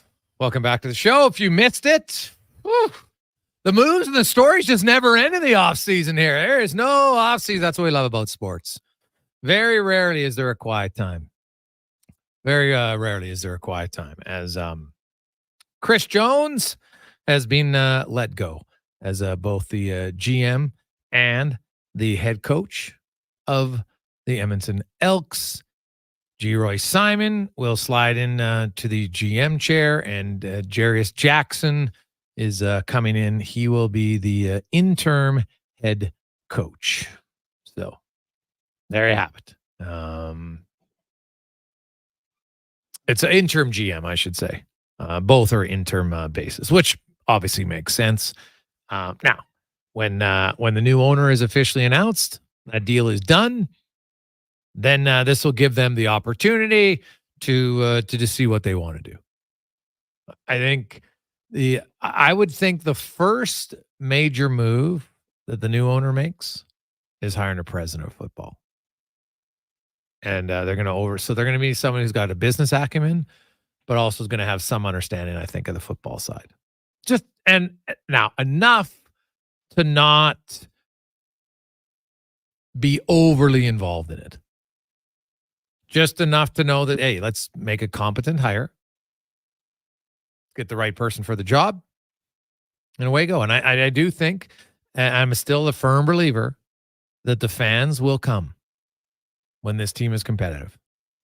They don't have to be dominant, just competitive. So you can leave the building a few times a year feeling good about wins. Like, look at the Edmonton might have the best tailgating going right now in the league. There is a massive waiting list to get your stall for tailgating. You know what? It's very organized. We walked through it yesterday. It's awesome. Everybody's smiling, having a great time. Right? There's probably even more room if they wanted to expand it again to the Clark side. Right? Why not? I think it'd be awesome. You just have more people enjoying it. Because what happens is it's not just the person who gets the stall. It's they bring friends and everybody comes. There's lawn chairs and they're hanging out for hours. They're just enjoying themselves. Then they all go into the game. And you have people who maybe wouldn't go to the games, but now they're coming because they're going to the tailgate party and then they get tickets to go to the game. And it's all little steps, but it helps build it up. Let's get around the NHL now, brought to you by McDonald's. And stop in right now. Oof. How often do you hear this? The prices have been reduced. Yes, all coffees now, all sizes, reduction in price. They start now at $1 or smalls with the great tasting McDonald's coffee. Pick up yours today. And one team that was very busy in the offseason, the Nashville Predators. They got some forwards. They got a defense. They got a backup goaltender. They re-signed UC Saros. It has been a very busy time for Barry Trotz. Pete Weber joins us once again. I don't know if there's anybody who knows the Preds better than Pete Weber. Pete, welcome back to the show, man. How you doing? Thank you very much, Jason. Glad to be with you guys. Boy, what a momentous day football fans are having now in Edmonton. Oh, yeah, it's huge, man. GM and coach gone. So They were, well, when you have a record of 8-33, Pete, it's pretty hard to keep your job, I would think. Yeah, I kind of remember my days years ago with the Buffalo Bills when the team went 3-20 under Jim Ringo. Yeah, we understand. Ooh, 3-20. Yeah, it's the right comparison there. The Predators, some huge moves in the offseason, and there's lots of excitement there. I think the one move that maybe gets overlooked a lot, I really like Scott Wedgwood as a backup goaltender. I think this is going to allow them, if they want, to give UC Saros 3, 4, 5 fewer starts. I agree with that too. Now, I'm not saying Kevin Lankinen was bad in that number 2 role, but Scott Wedgwood has much more experience, and he's only 32 years of age. He's among the younger guys the Predators have brought in since July 1. Yeah, well, they brought in lots. See, how like that market's really built up, Pete. And you know what? Being in Nashville, it's one of the best atmospheres to watch a game. The fans are into it; they love it. It's become a place to go for hockey fans. How much of a ripple effect does a Stamkos signing, and then is it all three of them, or does Stamkos really stand out in that market amongst their fans? Well, Stamkos stands out, but the fact you bring in another 40-goal scorer in Jonathan Marchessault really struck, I think, the fancy of the fans. And even though they knew that these signees were not going to be there for the developmental camp game a week ago Saturday, they packed the Ford Ice Center in Bellevue and came in there because there was just so much enthusiasm over what Barry Trotz and the team had done effectively all on July 1st. And, maybe not registered until the second day, like for Scott Wedgwood and so on. But they are quite enthused, to be certain. Where do you foresee Brady Shea? Who does he play with? I'm wondering about that. I've put together my list, and I'm wondering if he's not going to be left side with Roman Josi, switching back to the right. And I think, and Roman has shown certainly no difficulty with doing that. Or does Spencer Stastny get injected into all of that? So there are some decisions to be made by head coach now, Andrew Burnett. So you mentioned, they've got Shannon and Faber. Now you mentioned Spencer Stastny, a young guy. Yes. You think they're going to give him that much opportunity early on? Yes, I do. He has been tremendous. He got hurt in the playoff against Vancouver, but he had been playing extremely well. I couldn't get more words of praise for any young player in the last few years from the Milwaukee coaching staff than I did for Spencer Stastny. The kid just is able to make up space very, very quickly. He is a tremendous skater, and I'm not prejudiced for him just because he went to my alma mater. Pete Weber joins. Now, Pete, what about up front? Is Thomas Novak, is he going to be the second line center, and is he going to get Stamkos and Marchessault to start? I think he's going to get the first chance at that. If that doesn't work out, it would likely be Colton Sissons who goes in there. And Colton Sissons has been a Swiss Army knife type of player for this team going back to even the year they went to the Cup final in 2017. And Colton he'll be 31 as the season develops. Tommy Novak, 27 years of age. There was some concern, I know, about how he handled the heavier traffic of the Vancouver playoff series, but I think he will get the first opportunity with Stamkos and Marchessault. And, the one element that Stamkos is going to bring is, now they got Philip Forsberg's pretty good score, Not bad. Stamkos will come in and, I got to think they're really hoping that he can really kind of add a jolt to their power play. Without question. I mean, I would have to say those shots from the left circle on the power play going down on one knee, that's what they're looking for from Steven Stamkos. And that's what they're looking forward to hearing from him when he makes an appearance here tomorrow. We'll see what happens out of all of that. But this has been Stamkos and Forsberg.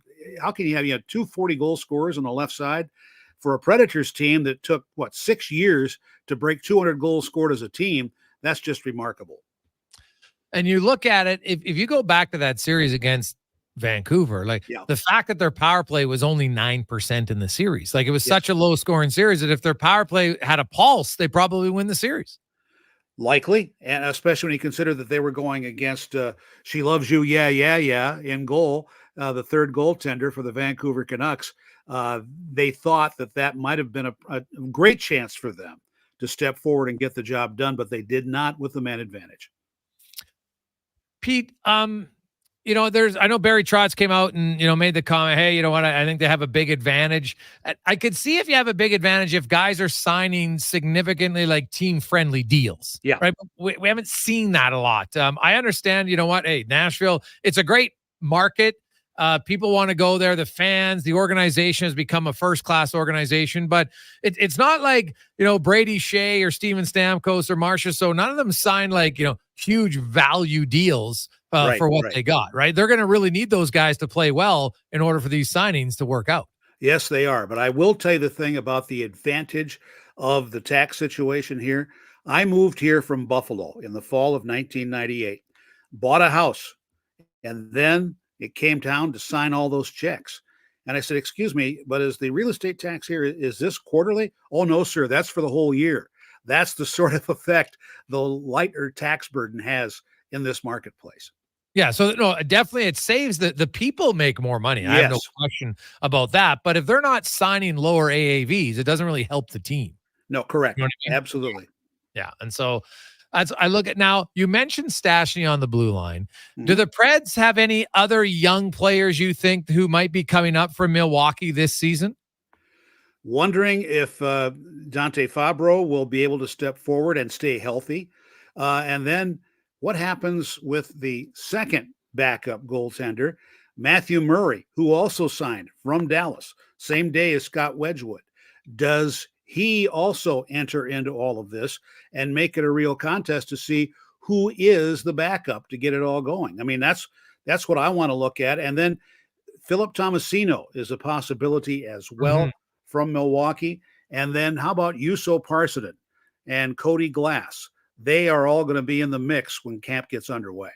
Yeah, you look at Cody Glass and just kind of where he came out. I think he was obviously he was the first pick, I think, of Vegas, right? He was sixth overall when they took him, and highly touted guy coming out of junior. I think he was a 100-point guy when he got drafted. Now he did play half the year in Nashville last season, like 6 goals in 41 games. Hey, do the math. That's a 12-goal season. That's not bad for a bottom 6 guy, but how much of his issue is just injuries more than anything else? I'm going to have to tell you, I think it's injuries. I really do. He's just trying to keep him healthy, and that's not been easy. Obviously, he's 25 years old now, and it's going to be time he's going to have to prove that he can stand up to the rigors of the league.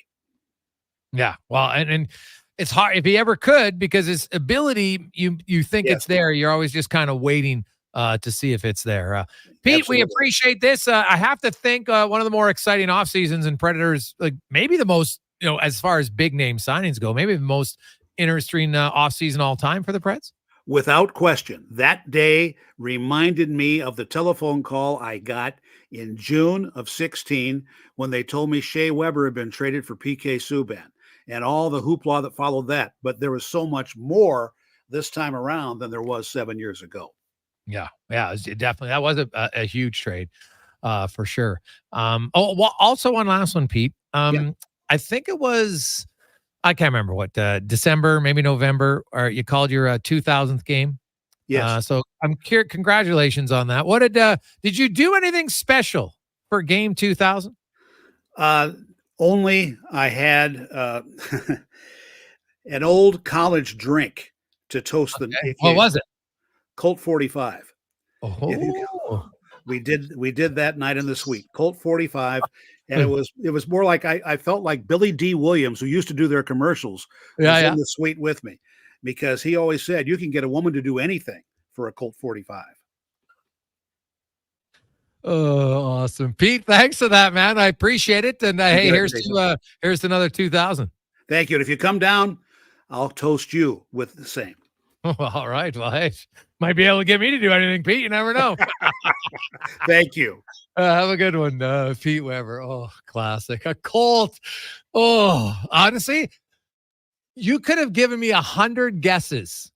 I don't think I would have guessed that he was toasting with a Colt. Oh, that was fantastic. I was expecting old fashioned Manhattan, like something classy like that. I was not expecting that. No, that was a surprise for sure. 3:39. Jason Gregor, Brad Slater with you on Sports 1440. Con Man is away on much needed holiday for this. Also, if you missed it, you're just joining us. Chris Jones is out.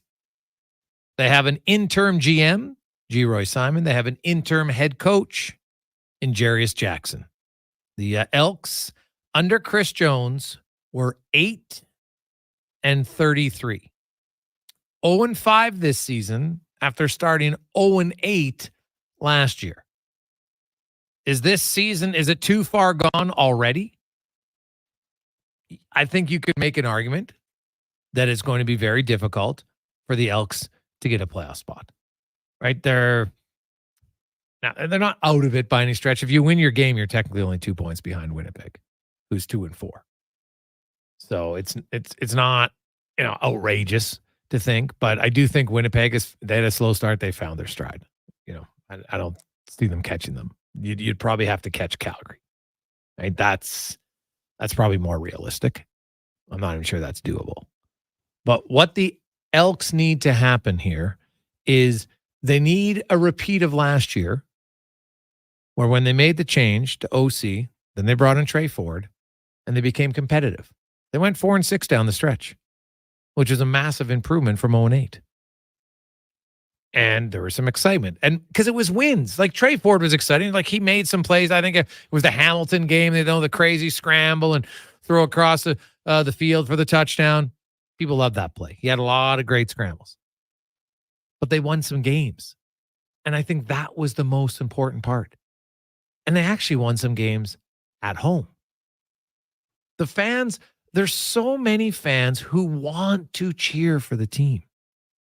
They desperately want to cheer for the team. And they do cheer for it, but it becomes hard. Like the game yesterday was they score the touchdown to tie the game. And the people are loving it. Like I was sitting right in section D with my son and his friend. They're going crazy because it's late in the game. It's all stress. It's tense. It took them 3 tries to get it in, but finally they got it in. And then utter disaster in 8 seconds. 8 seconds. Terrible kickoff, penalty, 1 play, in a field goal position, game over. And it was like literally you just kicked the fans in the junk repeatedly. Like not just once.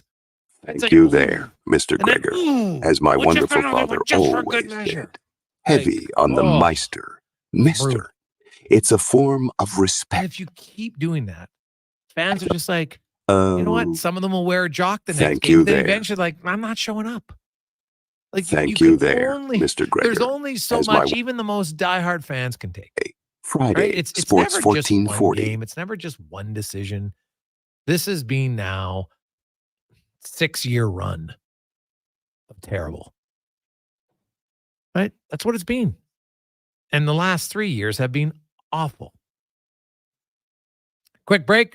We'll return on Sports 1440, Oilers Nation, YouTube and Facebook. It's a Gregor Show presented by PlayAlberta.ca. You can always text us 833-401-1440, 833-401-1440 in our eWell inbox.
347 Sports 1440, Oilers Nation, YouTube and Facebook.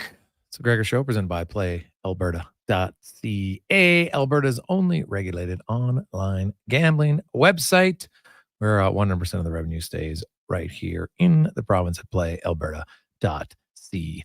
If you are missing out, Chris Jones gone, fired as a coach and GM. They will have G. Roy Simon as the intern GM and Jarius Jackson as the interim head coach, which is well, I don't think it's a surprise by any stretch. I'll be honest, I'm a little surprised with the timing, just because the sale isn't official. But as we had said earlier, it's not like, there might be some monetary extra for this because, I would guess Jarius Jackson's going to get something to do the extra work. Simon, maybe not, because there's not a huge amount extra. This, like, the roster's complete, right? Like, he can go out. You can look for a few guys here or there, but I think part of their problem has been the constant rotation of players. I don't think that was great for the team, right? So you need some continuity. Players need time. Oh, I bring this guy in 2 games. Oh, good. Next. And it's just an endless cycle. And I'm sorry, it does not promote winning. You've got players that are walking around on pins and needles all the time because they're, hey, man, I can get let go tomorrow, right? Because there's a track record of it. Every week there's 5 or 6 new guys coming in, right? Like, it can't continue forever. So there needs to be a lot more stability overall, for sure. So I would say right now, pretty much there are a few times that there is complete agreement on things. There's complete agreement on Jones. There's not one person saying, oh, this will be a bad move. Everybody, if anything, overdue. Sure, if someone like, maybe a little surprised with the timing of it, but, this to me seemed inevitable. I thought, he might get a stay of execution until the new ownership deal was officially signed, but obviously not. And I can understand why. You're not winning. Eventually, you want to win some games. You win some games, you got a better chance to get your fans. Right? Ask any of the fans who were in the stretch last season. The second half got people excited again. It's good. It's what you need. So now let's get to the oil report, brought to you by VolvoCarsEdmonton.com. Of course, Canada's #1 Volvo dealership. And right now, their midsummer event has begun. And you can lease a new Volvo 2024 XC90 from 0% only at VolvoCarsEdmonton.com. Zach Hyman, who announced, by the way, him and his wife, if you're into these things, because I know many of you are, they're going to be expecting another child. So good for them. Here's Conor McDavid on just, his thoughts. First time you've heard from the captain since the free agent acquisitions. I'm not here to do a big story for you guys. I'm here to support Zach and his causes. He's a great teammate and a great friend, and just important for to be here and support his initiatives. We've done this event. He's done this event for a while. It's my, I think, maybe 3rd time doing it. Always a fun day. How many of these do you kind of do in the summer? We do a handful of them. Obviously, if we're saying yes to everything. So he didn't answer the question about the players? Are important to me, and this is one of those. Why is philanthropy important to people like you? What's that, sorry? Why is philanthropy important to people? Well, it's always important to give back. I'm not going to say that this is too hard for me. It's Zach and his team that's putting on this event. It's a lot of planning. It's a lot of work, and they do a great job with it. It's like I said, it's a lot of work. It's easy for us just to show up and commit our time to be a part of it, and just happy to be here. How's the golf game? Not very good at all. No. Zach is a pretty spokesperson for the Deutsch community, and the UGA is one of the charities he supports. Obviously, with what happened on. Okay, well, he didn't get his answer there. So, what happened, Brad? I thought he answered about the players. Like, I get all the people want to know. Now, I can tell you what he said. He basically said what you'd expect him to say. He's excited. He wants he thinks the team is better, and on paper they look better. We will find out if they are. And this is a tough one for the Oilers because it's funny. Them and the Elks right now are at the opposite end of the spectrum. The bar right now for the Elks, if they win a game, green and gold fans are going to be pretty happy. The Oilers, heck, they could win 50 regular season games. And that'll be great. And people will be excited because if they win 50, they probably are going to have a home ice advantage, I would think, for at least 2 rounds. Maybe 3 or 4. But a 50-win season for the Oilers, if it doesn't end in another Stanley Cup final, will be perceived a little bit of a failure. Now, the players themselves would say the same thing. And that's where you have organizations and goals at very different times. You know what? It wasn't that long ago. Remember, the Elks were winning a Grey Cup the year McDavid was getting drafted. Had been drafted actually earlier that year. And that's when the Elks, expectations there, they were good. They had won 12, 13 games the year before, won a playoff round, then they went to the Grey Cup. The Oilers were nearing the end of the decade of darkness. And now the Elks are in the dregs of the CFL. And the Oilers are right at the top and hoping to push through. They are hoping basically to repeat what the Florida Panthers did in 23 and 24. So we'll see. It'll be an interesting season in Edmonton. One that probably the biggest story between now and training camp will be, does Leon Draisaitl get that extension? I don't even care if they trade a player off the roster. That story won't trump whether or not Draisaitl gets the extension. That is the biggest story. Now, it's one that isn't, I don't think it becomes nerve-wracking for fans a little bit until the beginning of training camp. And even then, I could understand if you get a little bit concerned.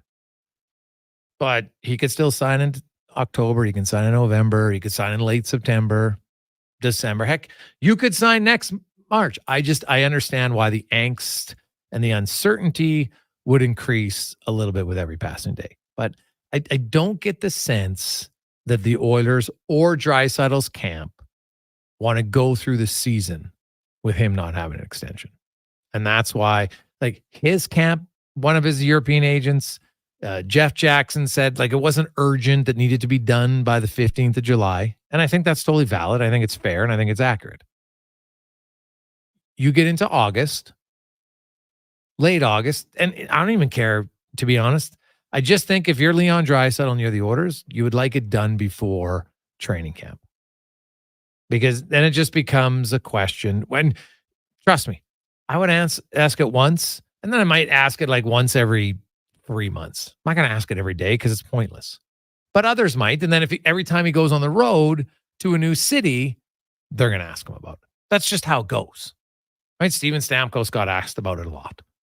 Right? Someone's in the news, a reporter in that city who hasn't spoke to him. They're in town. They write a sidebar about it. That's just how it goes. So, you can, now maybe Draisaitl won't care about it. Maybe the Oilers and him are like, you know what? We're fine. We can do it. And you could. Other guys have done it. But I think in an ideal world, when it's a player who's a top 5 player in the world, who's under the age of 30, I think you want to get that done sooner than later. And Gregor reminds you, that's why the 80s were so great. Both teams were at the top for a long time. Well, it's true. Right? The Oilers, they won, they made 6 finals appearances, winning 5 times. The Elks won Grey Cups in 87. They lost it in 90. They won it in 93. Of course, they won it in 83. They won it in 82. They won 82, 81, 80, and not 83. Didn't win in 83. So, yeah, that was a fun time. For those who are there, like that's when you used to have 50,000 fans at the game. A little bit different of a time.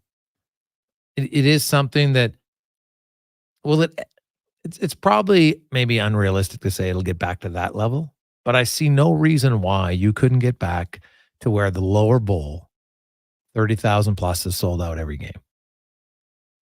It's only 9 home games, right? I honestly, I don't believe it would be that difficult to do. For years, they averaged more than that. And so you could do that. And then there's certain games where you'd probably open up the second deck. Awesome. But I actually love the idea of not opening the second deck until the lower deck is full. It'll sound better.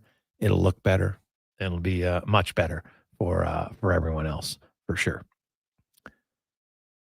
3:57 coming up. Wanye Gretz will join us. Also, we got Kevin Woodley. We'll talk about some of the backup goaltender situations and the offseason. I know he trains with, works with a lot of different goalies. What is something that a goaltender, we know players are always looking to get faster, stronger, right? But what about goalies? Because the experience factor, there's got to be a reason why we see more goalies 25 all of a sudden. Is it just mental? What is it where they become better? Like Stu Skinner is still very young in the goalie world. He'll be 25 when the season begins. He doesn't turn 26 until November. He's young by goalie standards, and he has a boatload of experience. If you look at goalies from his draft class and later, the only guy who's played more than him is Jake Ottinger. Right? I think sometimes people need to have realistic expectations about the curve of experience for young goalies. And Stu Skinner, man, he's made it to the second round, made it all the way to the Stanley Cup final. He's gained a lot of experience and played well despite some early struggles. Go look at his last 15 games after coming back of sitting those 2 games in Vancouver. He was really good. And I don't think he's remotely close to a finished product.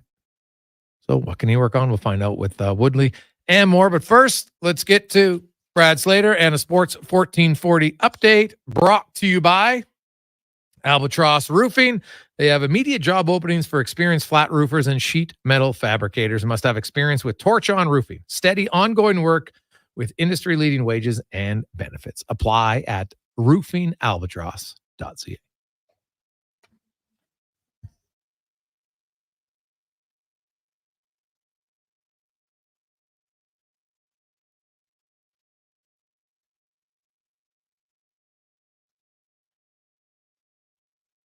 Coach Chris Jones.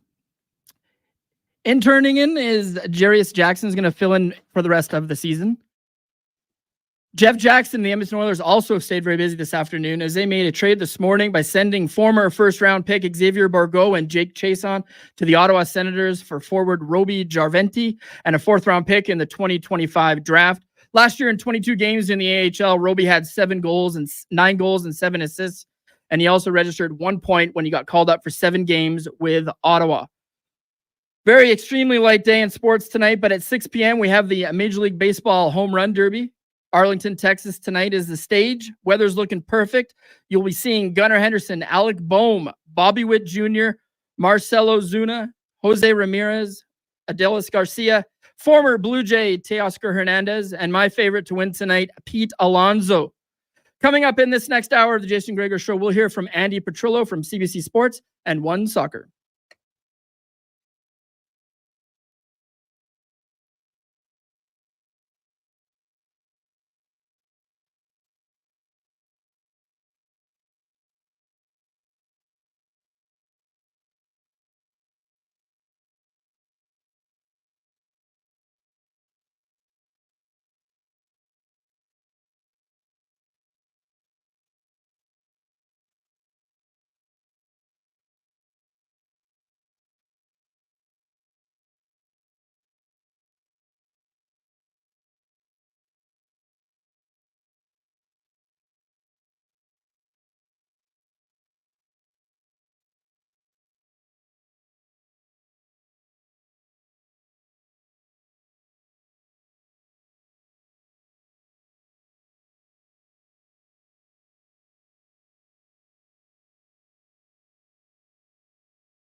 Welcome back.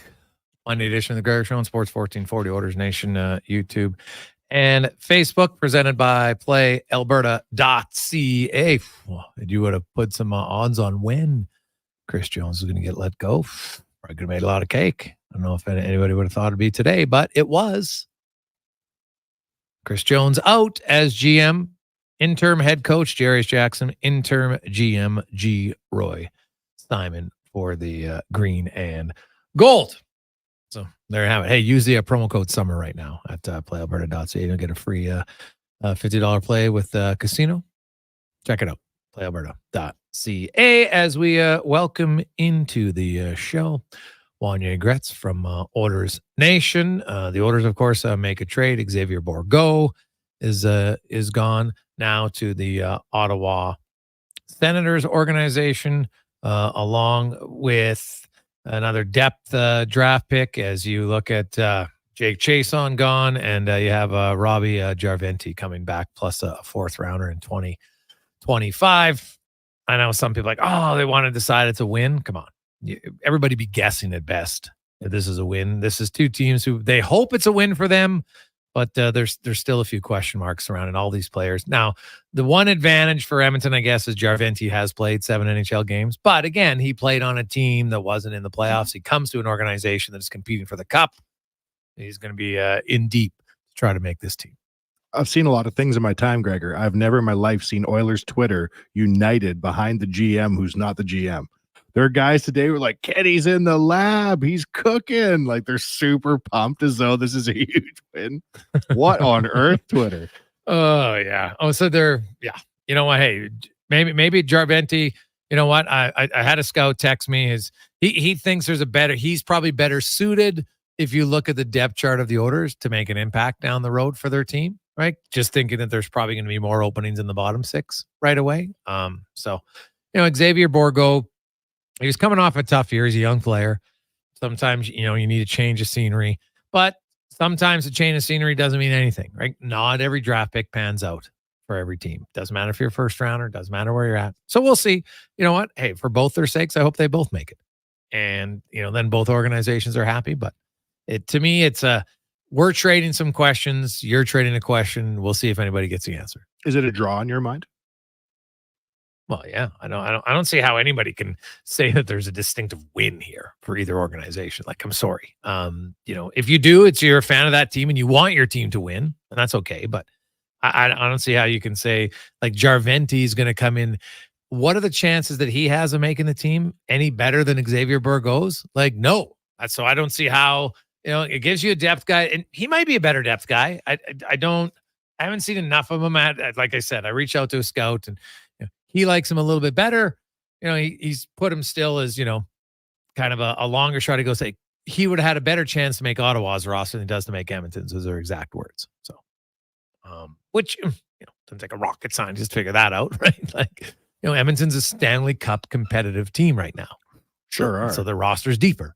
It just is. So, and especially for young players, when it could almost be harder at times. Now, Dylan Holloway's played in the NHL. Now he's played in the playoffs. He comes into camp. He's a young player, but he's played in the playoffs. Coaches know him. He makes a mistake early in the season. It's not going to be as bad. You're a young kid coming up, and all of a sudden you get in and you make a few mistakes, and coach is like, we don't really have time for that right now. We're in a window to win. And that's just a harsh reality. That's how it is for the Oilers. Now, the opposite end of that, you have the Edmonton Elks, who right now, if their fans got a win, they'd be pumping, jumping, skipping ropes and having a party, and probably expanding the tailgating even larger, because, hey, the tailgating right now is awesome. It's sold out. There's a waiting list. People love it. It's loads of fun going there, but the team can't win a game to save their life. So they get rid of their coach. They get rid of their GM, and like the Elks right now, I got to go look, and 8-33. I'm going to guess that, first of all, there's not many coaches in football that will get 30 games and win so few, right? Like, he was 8 wins when the season began, right? 8. And so he was only, I say this kind of facetiously, 8 and in his first 8-24. No, that's terrible math. What am I saying? Because right now they are 8-33 in 41 games. They had 36 games. They were 8-28. So he was 8-28. There's not many coaches who get another shot at that. So I don't even know who would have a worse record in 30 games in the CFL. I got to go back and look. I bet she's going to have one of the worst. Now, there's been guys who had worse records in a short period of time that got axed quicker. But I wonder, for a coach who coached 30 games for one team, that have a worse record than Jones. I'm going to have to talk to Steve, my statistician from the CFL, because I bet you there's not going to be many, man. Like, usually you get fired after you get fired halfway through the second year. That's just how it is. But he lasted because he got a 4-year contract, which we can all question why they gave that to the guy, considering what his record was in Saskatchewan as the GM and head coach. And it only got worse in Edmonton. It didn't get better. It actually got worse. So, yikes. What's the mood with Elks fans today? Well, most of them are like, it's about time. But I'll say this. They are very united. There is nobody that's like, well, Chris Jones wasn't the problem. There's not one person out there, man. Well, maybe Chris Jones, and his family members who think Chris Jones wasn't the problem, because there's no one else to blame. Unless he's going to blame and say, well, it's all my scouts. Right? He ran the defense for a long time. He still has a big say in the defense. The defense right now is terrible. So I don't know how anyone could sit there and say that Chris Jones doesn't have to wear this. This is on him. He's the GM and the coach. Like, if you're a head coach and you have a bad team, sometimes it's like, well, you have a bad record, I should say. Well, if you have a bad team, the coach isn't a magician. But when you're the GM and your job is to bring the good players to the coach so he can have a better team, and your team isn't good, well, then it's all 100% on you. Elks fans are going through it. I mean, we went through it as Oilers fans during the decade of darkness. If you're an Elks fan right now with what you've seen in the last few years, I commend you for either your love of football or your love of Edmonton or you love the legacy of the Elks franchise. But that is a hard road to be on right now. Yeah. Well, Oilers fans know it because they were there for a long time. And, the Elks are hoping it doesn't stretch to a decade. But right now, it seems like it'll never end for Elks fans because it's been a struggle. There is no doubt about that. It has been quite the struggle. I'm curious, how much more soccer have you watched in the last 2 weeks of your life? I'm pumped to talk to Andi because for the first time, I have my own question that was formulated in my own brain. Well, first of all, we haven't even talked about it because we are going to talk to Andi about it in a second. But man, that Copa America, that was scary. You watch the videos of what happened in that facility, and I know people like, oh, they weren't used to the crowd. I'm like, they host NFL games, they host college football. They've had this amount of people there. That's not an issue. It's two things, and I'm sorry, soccer fans, but soccer has to own at some point the lunatic fandom that goes with it, right? You look at soccer, they fire off flares in the stadiums. There's brawls in the stadiums. There's brawls outside of this. Now, there's fights at a football game every now and then, and there's a fight at a hockey game every, but not remotely to the level where if you're a visiting fan, sometimes in building, you can't leave. They literally cordon you off in a certain section of the stadium because they're going to brawl. And I'm like, what? So at some point, soccer might have to look in the mirror at what they deem acceptable as fans. Hooliganism is a real thing, right? And the culture of like brawling at soccer games. But what we saw, I think, at Hard Rock Stadium, something altogether different. I have never in my life seen Dolphins fans crawling in through the HVAC to get to a football game. Yes. What on earth? Yeah, like that's not a level of, well, geez, things just somehow went a little bit squirrely here. Like, no, that's a level of asinine and stupidity. And then think about who in their right mind thinks somebody paid for their seats. And so now I can sneak my way into the stadium and then just squat in their seats, right? Because you come there, if let's say, I don't know, you're there with your kids, you got your 2 kids, right? There's 3 of you, or your wife, right? And you got some young we're not moving. Well, what are you going to do? You're going to try to fight them with your kids and wife there? Like, that's just, it's so beyond common sense and maturity and everything else. The level of ignorance selfishness that was on display by the now not all fans, because there was 85,000 and there was probably 3,000 morons, right? There's lots who paid for their tickets. They're deserving to be in there. They paid for their tickets. But now the setup, I can question that. Why you're having these big gates and fences and stuff, and everybody's just pushing. I'm like, what are you pushing forward for? You're there 2 hours before. You're not missing anything. What are you doing? Having to rush, like, oh my God, I got to get closer. I got to get, oh, there's a little kid in front of me. Let me just squish him so I can get closer to get in the doors first. Like, I'm sorry. At some point, soccer's got to own this and stop. Oh no, it's the organized. Oh yeah. North America is not ready for it. Really? Pretty sure NFL and college fans go to games and there's just as many people. I think it's a different culture, right? Like the people I think that got there 2 hours early that were pushing on the gates knew they didn't have purchased tickets and were trying to make a swarm move on the stadium. I don't even know what you call making like a human ladder and climbing over the wall, but that was something else. What do you think they do for the World Cup, Gregor? Well, the World Cup's different, right? The World Cup, number one, the security is very different. Would it be? 100%. So why wouldn't they have that security then in Miami last night? Well, because you probably shouldn't need you shouldn't have to protect against people trying to break into facilities. Like, I'm trying to remember when's the last time that happened. I think someone said it happened in England one time. So, you know what? Sometimes you can't prepare for stuff like that. Why are we passing the buck? Stop blaming everyone else. Blame the assholes who are the ones doing it.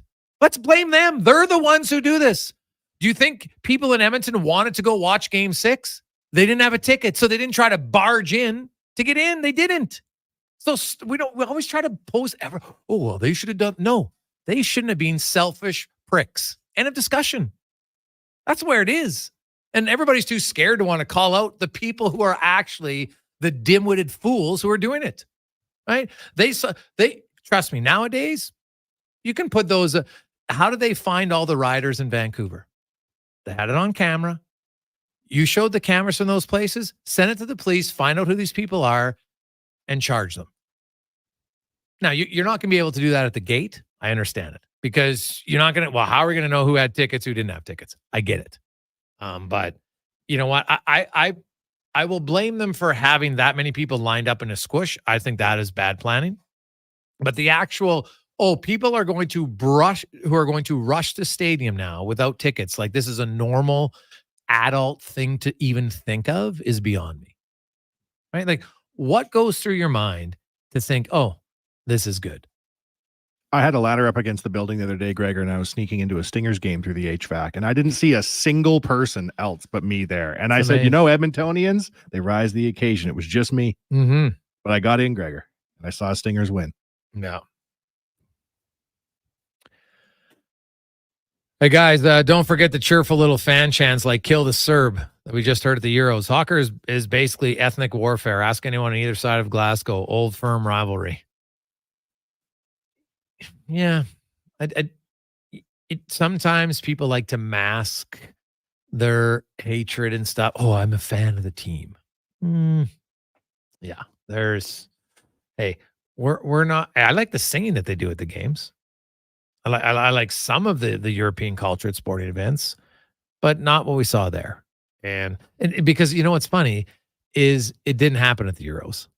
All right, it happened at Copa America. Now, it did happen. It was Wembley Stadium. I just looked it up. That happened in 2021. So it's happened in different places. It's very unfortunate. I'm sure the organizers for the World Cup will be watching and we'll look at what can we do better. But at the same time, how about people be better? Why in your right mind would you think, okay, we're going to storm this and just rush? Like, who would even wait in line without a ticket? Pre-planned, right? You're not just one random guy. Geez, you know what? Maybe I'm going to see a scalper outside. I think they left their room that morning thinking, I'm going to sneak into this Copa Americana final. And lots of people. So it's very unfortunate.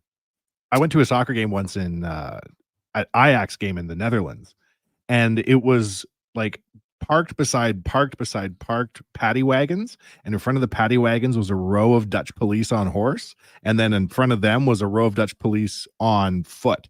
And I couldn't believe it. It was like they had the capacity to arrest every single person at the game. But if you tried that stuff, the Copa Americana, the Dutch police would have been dialed in. Yeah. So, not ideal. We'll take a quick break. We'll return on Sports 1440, Oilers Nation, YouTube, and Facebook. And when we return, Andi Petrillo will join. Hey, Canada, a gut-wrenching loss against Uruguay. Man, it looked like they were going to win. But we'll discuss that. We'll discuss the Euros. Oh, England. They're kind of like the Maple Leafs, unfortunately, aren't they? Get close. Although that's not true because the Maple Leafs don't even get to the final. So England actually had to win a lot to get to the final. And Spain was the better team. But England was close, man. They were close.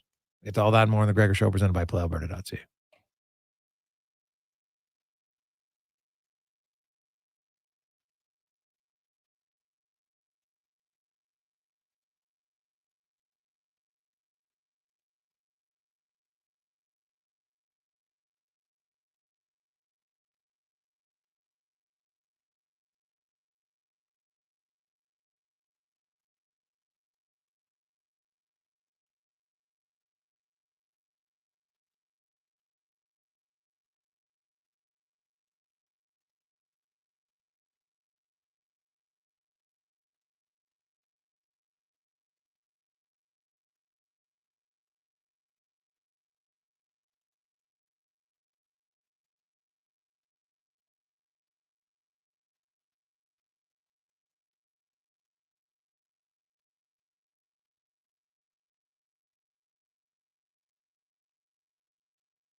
Portions of this are brought to you by Papa John's. A cheesy cheeseburger pizza is back. Beef, slicey dicey tomatoes, dilly pickles, ooey gooey cheese, and burger sauce. Grab it while it's here for the summer for only $18.99, only at papajohns.ca. 422, welcome back. Jason Gregor, Wanye Gretz, Brad Slater with you. The Oilers make a deal. If you missed it, Xavier Bourgault has been traded along with Jake Jason to the Ottawa Senators for Roby Jarventi and a 4th-round pick in 2025. Jarventi does have 7 NHL games. He spent the last few years in the American League, similar to both Bourgault and Jason. So most likely, Jarventi will be starting the season in the American League, I would think. I guess you never know. But if I'm looking at the Oilers depth chart, it looks like rather challenging for him to earn a spot. We'll see. But I guess crazier things have happened. But with Janmark and Holloway and Kane and Skinner and Nugent Hopkins on the left wing, seems seems rather unlikely at this point. Now, let's get to Andi Petrillo now as we get to our big guest of the day, brought to you by the Female Super League. And they, of course, are offering development for girls in 14U and 12U to expand their skill set. Sign up today at femalesuperleague.com. Andi, welcome back to the show. How you doing? Fantastic, guys. I do apologize if there's some background noise because I'm actually at a Canada soccer event with Kevin Blue and Jesse Marsh and a lot of fans. Yeah, well, hey, Marsh was very fired up about, some of his comments, just kind of thought at times Copa America was, treated them like a second class team in the tournament overall, but they didn't play like one. They made it to the semifinals and then of course lost lost to Uruguay on penalty kicks. Had the lead and thought maybe they gave up a late goal, but like overall, if you look at this tournament, Andy, like it's hard to say it could have gone any better. Realistically for Canada. Of course, they would have won one of those two games against Argentina or Uruguay. But, at the start of the tournament to what the results were, this has to be deemed a rather successful tournament for Canada. Beyond successful. And the feelings are, right back to where we were like in March of 2022 when they officially clinched their spot in the World Cup. Like it was just like complete elation. The fans, it's like they were just floating with their excitement. There was so much love for the players, so much love for the coach. Like we lost that for a while. And now under Jesse Marsh, where it's been a whirlwind. I mean, the guy just took over in mid-May, but what he's already been able to get out of the team and what he's already been able to do in a tournament where they were making their debut. And, here they are going as far as, they possibly have ever gone in this type of international competition. I mean, there's lots of love. Again, like I said, I'm at this event where they invited a select few fans who were, they bought tickets to a Copa America game. And then through the Voyageurs fan club, they, put their name in to get these tickets. They did. And it's just, Jesse Marsh is also the man of the people. I'm watching him work a room. He's feeling good, obviously, about the performance. The players are feeling good. And Canada Soccer's feeling good, right? Because, just even from being at the forefront of conversation. And I know we had this discussion last week, financially, what it also means for the organization. There is so much about that performance, Jason, that has elevated the group, federation, and fan base, where it's just, there's a lot of hope and belief that's come back. Well, Andy, hopefully the people who are at your event actually paid for their tickets and didn't storm the room to try to get more. And I'm not even joking about it. The soccer culture really has to wake up because NFL has Super Bowls. You have Grey Cups. You have Stanley Cups. I've never heard of people storming a facility to get in like we saw at the Copa Americas. And some people want to blame security. That's a cop-out. I blame the people that do it. It's happened in Wembley Stadium beforehand. This is a big soccer culture issue in how you're allowed to just, oh, hey, I'm a soccer fan, so I can act like an idiot. Like, to me, at some point, that's got to change. Yeah, and I know this is obviously delicate because you never want to target a certain group. But to your point, we've seen this in Champions League final at Wembley. We saw it as well at Champions League final in France, in the Stade de France. We've heard stories, a little bit that came out of like World Cup, and then there was this, which was just absolutely appalling to see that video. Players obviously worried about family members, and here they are, supposed to be focusing on one of the biggest games of the year, and they have to worry about their children, getting trampled on, not to just mention anyone else who was there, with their children. And to your point, yeah, like it is kind of a soccer thing. That isn't to say that football, baseball, or hockey doesn't have those stupid drunk fans in the stands who do stupid things at the games. But to your point, this kind of like rushing the gate, rushing security, trampling over people, women and children, elderly. It's like, what are you doing? Climbing through vents. Like, you have to be a special kind of stupid to do something like that. And it really upsets me. It upsets me because it's a sport that I love. And I hate when people give it that kind of reputation. I say it as somebody who goes as a spectator with my parents. And I just start to think, my goodness, what if that happened to me? And I saw my mother getting knocked over. Like, I'm starting fights. Like, I'm going to jail, Jason. Like, I just start to get very nervous when I see stuff like that. And I do think it's like, now this is a wake-up call.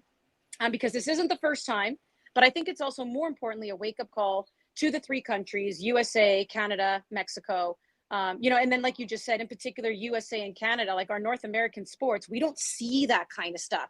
And I think it's a wake-up call to say we need to be ready for 2026. And I know a lot of the security, a lot of, everything gets organized and run by FIFA, but a lot of the cities, so Toronto and Vancouver, they will be responsible for the police. They will be responsible for everything else that goes on around these venues. So I don't know, maybe you have to start lineups now hundreds of feet away from the actual gate to the venues. So now you actually start that whole security process, sadly, like 200 feet away from the actual gate where you have to show your ticket. But if that's what it takes to keep people safe, I mean, this is stuff that, again, wake up call. Obviously, USA, a lot of these facilities are going to be used at that World Cup. So, and I hope Canada's looking at that going, all right, we better wake up and make sure security's top notch, because there are some appalling people out there who have absolutely no regard for other people's safety. Do you think, though, Andi, that that's sort of a one and done situation, or do you think this is something that going forward, I don't know, maybe fan behavior is changing? Like, what do you think? Is it part of a larger trend?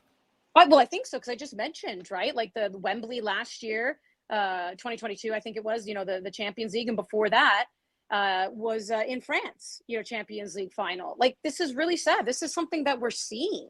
And I think it also emboldens fans more and more when they see that they can get away with it. They also know that if there's a bunch of us and we can overwhelm security, of course they're going to do it. Like, I also heard stories of people standing outside with legitimate tickets going, I paid $2,000 for this ticket. Now I can't even get in. So they got in, and a lot of them were able to stay. So you think, of course, they're going to take that risk. I mean, whenever you do something stupid, you do it because you never believe you're going to get caught. I don't think I think, as much as we like to think, if we tweet about it, we talk about it here on this radio show, if we show images, we like to think we're shaming them, we're embarrassing them, we're making them feel like they are disgusting human beings and should never do this. They don't care, man. Like, honestly, when you're that type of person, it's in one ear and out the other. They think it's hilarious. They think they got away with it. They think they're so cool.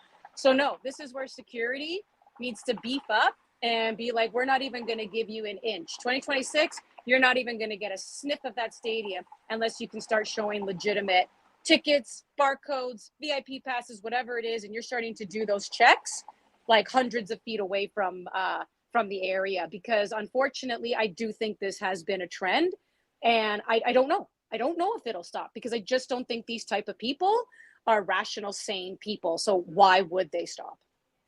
Andi Petrillo Jones. Andi, what do you make of the Uruguay game? Obviously you look at who Canada started in the game. So I'm not going to say the game didn't mean anything, but they didn't put their best lineup on the field to start. Those guys did come in at some point. But what did you make of the performance by Canada against Uruguay on Saturday? Yeah, I thought it was fantastic. I mean, I heard you say it. They did end up having the lead when Jonathan David got that 80th minute goal, and we thought, oh my goodness, is this actually going to happen? I think a little bit of inexperience showed there, where Canada continued to press, even though they probably should have defended. And then you have Uruguay, who's been there, done that. And of course, Luis Suarez of all people too, right? Like, he can stay calm and composed until that whistle goes and gets that last minute, goal. But to tie it up, but I think, like, Luc de Fougerolles, it was so great watching this young kid play on that back line. Even seeing guys like Choinière like get in there too. And I think, like, yes, on one hand, we could turn around and say, for sure, Jesse Marsch didn't start his strong lineup, so obviously he already knew he was playing with house money. Third place, fourth place, doesn't matter. They've already exceeded expectations as far as the Canadian fans are concerned. But I still think, like, there was a method to his madness. He's still trying to figure out his team. He's still trying to figure out what they can bring, what they can give, and how he can use them moving forward. And now he's been very vocal since Copa America, talking about development in this country, talking about the Canadian Premier League. I mean, the guy landed on Canadian soil, hasn't even been on Canadian soil since he took the job, landed Sunday night or Sunday morning, and right away Sunday night was at a CPL game. He took in Forge FC, Pacific FC. Now here he is today doing media junkets and now meeting with fans. Like, honestly, the guy's the Energizer Bunny right now, but he understands, like, the development of it all. And he's also said, by the time you're 25, it's too late.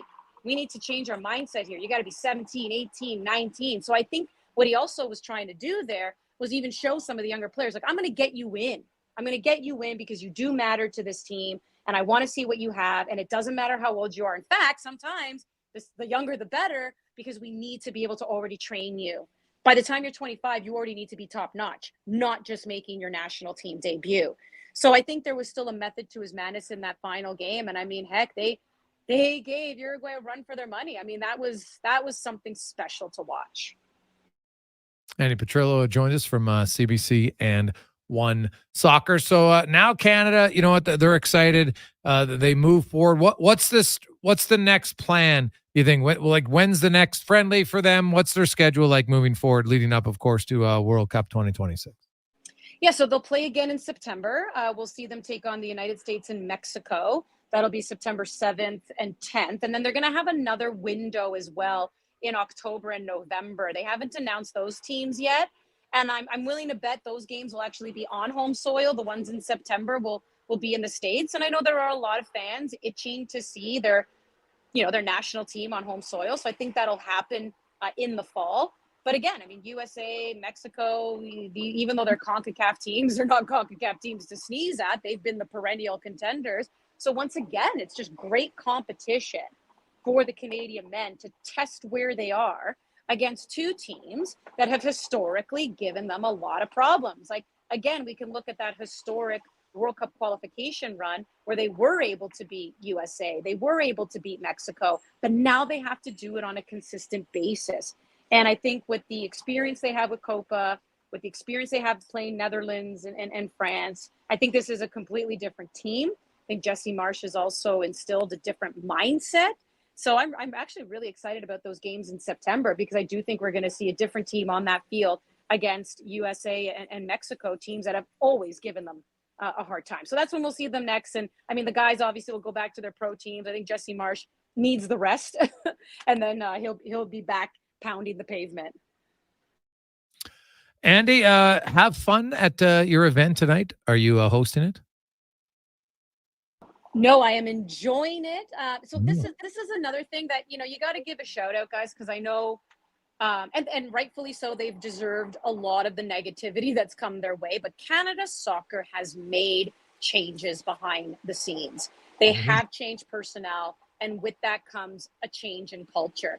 So here they are now doing a lovely meet and greet, like I said, with a select number of fans and also the media. And it's not just a drive-by, what's up?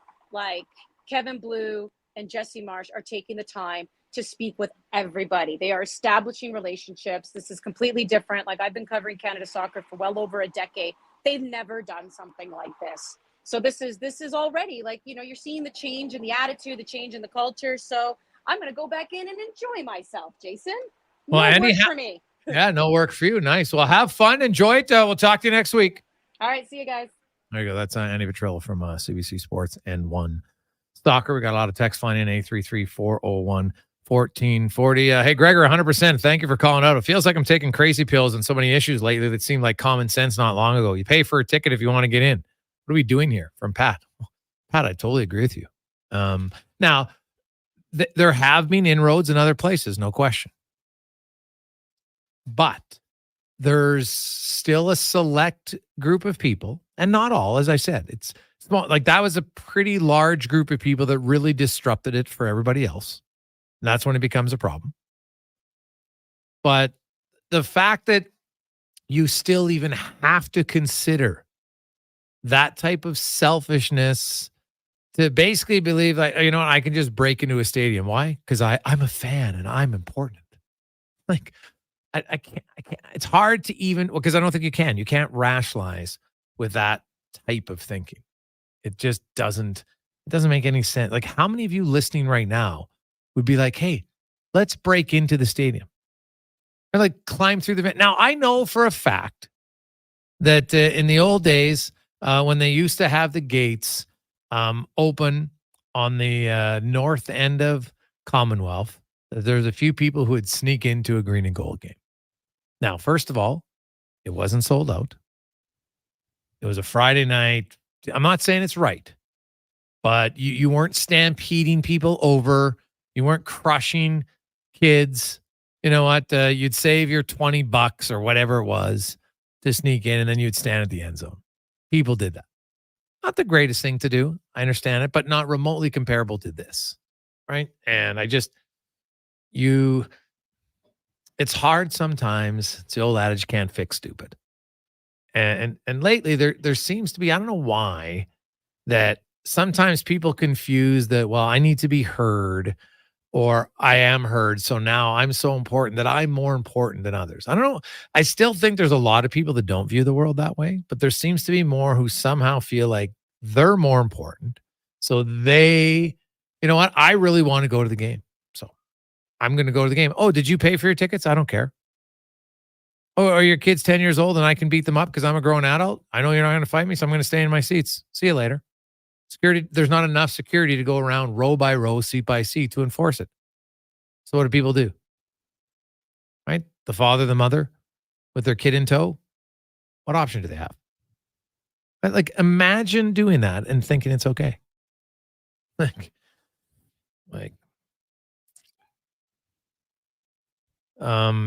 now, there's, hey guys, wasn't there were some people from Colombia arrested? I've seen reports of a few, yeah.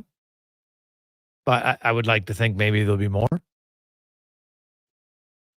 There's got to be some consequences to that, I would think.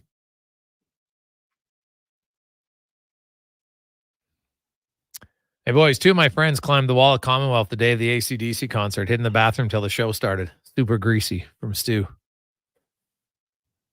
So they hid in the well, how long are you hiding in the bathroom for? Like, I guess so. Not ideal.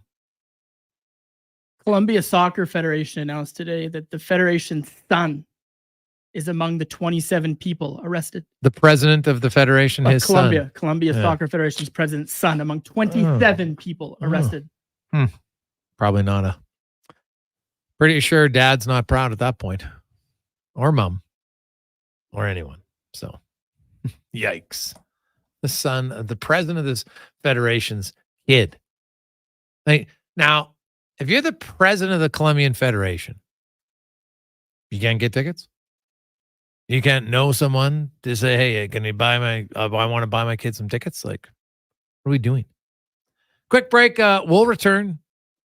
5 questions on the Jason Gregor Show, presented by PlayAlberta.ca, coming live in the EWEL Studios, EWEL.ca.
Thank you there, Mr. Gregor.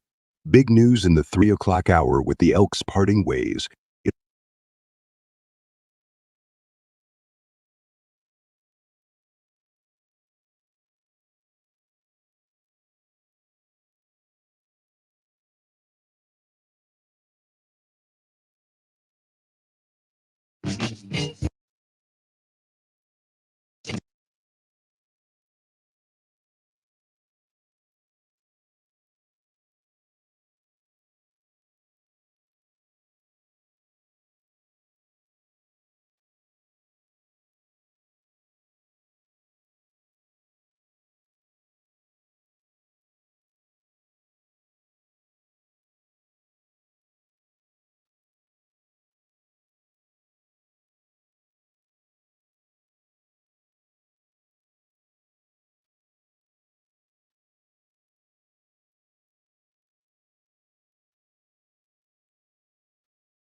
Portions of this hour of the Jason Gregor Show are brought to you by Can Torque. We are excited to announce that we now have machining capacity in-house, quicker turnarounds, improved quality control, and ultimate flexibility.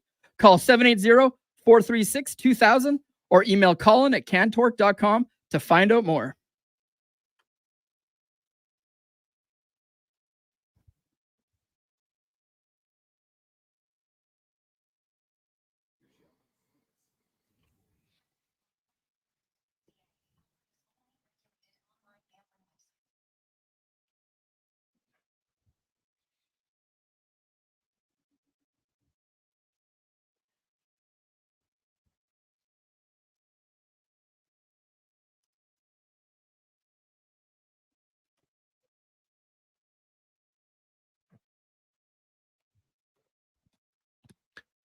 .446. Welcome back, Jason Gregor.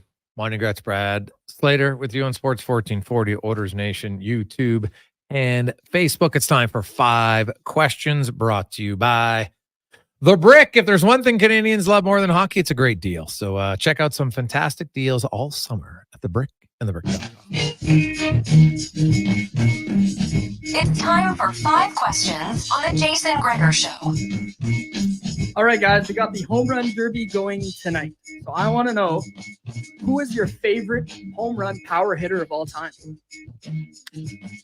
Peak Royd era Mark McGuire for me. That was just Dinger City. That was good times. Yeah. You're, you know what? Just my favorite home run hitter, it wasn't even remotely the best, but it's Rob Deere from Detroit, because that guy was all or nothing. Hit about 220, which nowadays I guess is like a lot of batters. But back then, like, that guy would strike out or hit home runs, and that was pretty much it. It was unreal.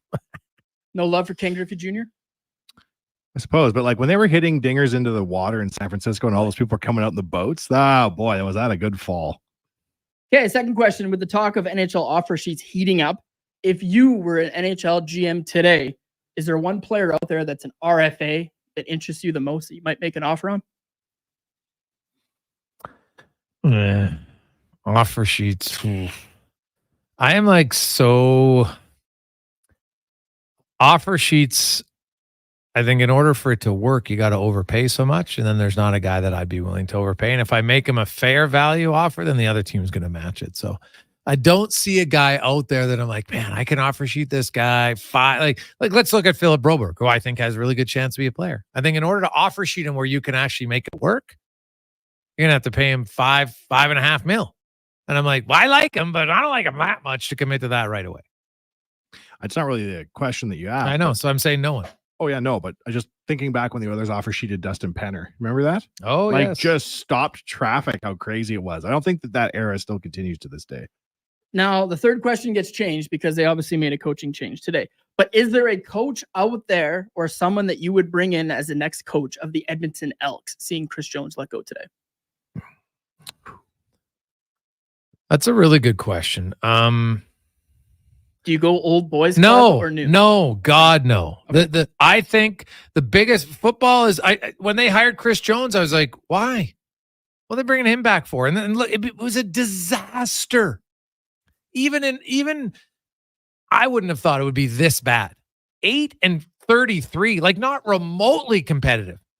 And it's not like that. Like, are they are they better than 0-5? Yeah, maybe, but not a massive amount better. So I would look at, I'm not even going to say a name because there's not a name that would come to the top of my head that I think is clear, but I'll say this is do not recycle.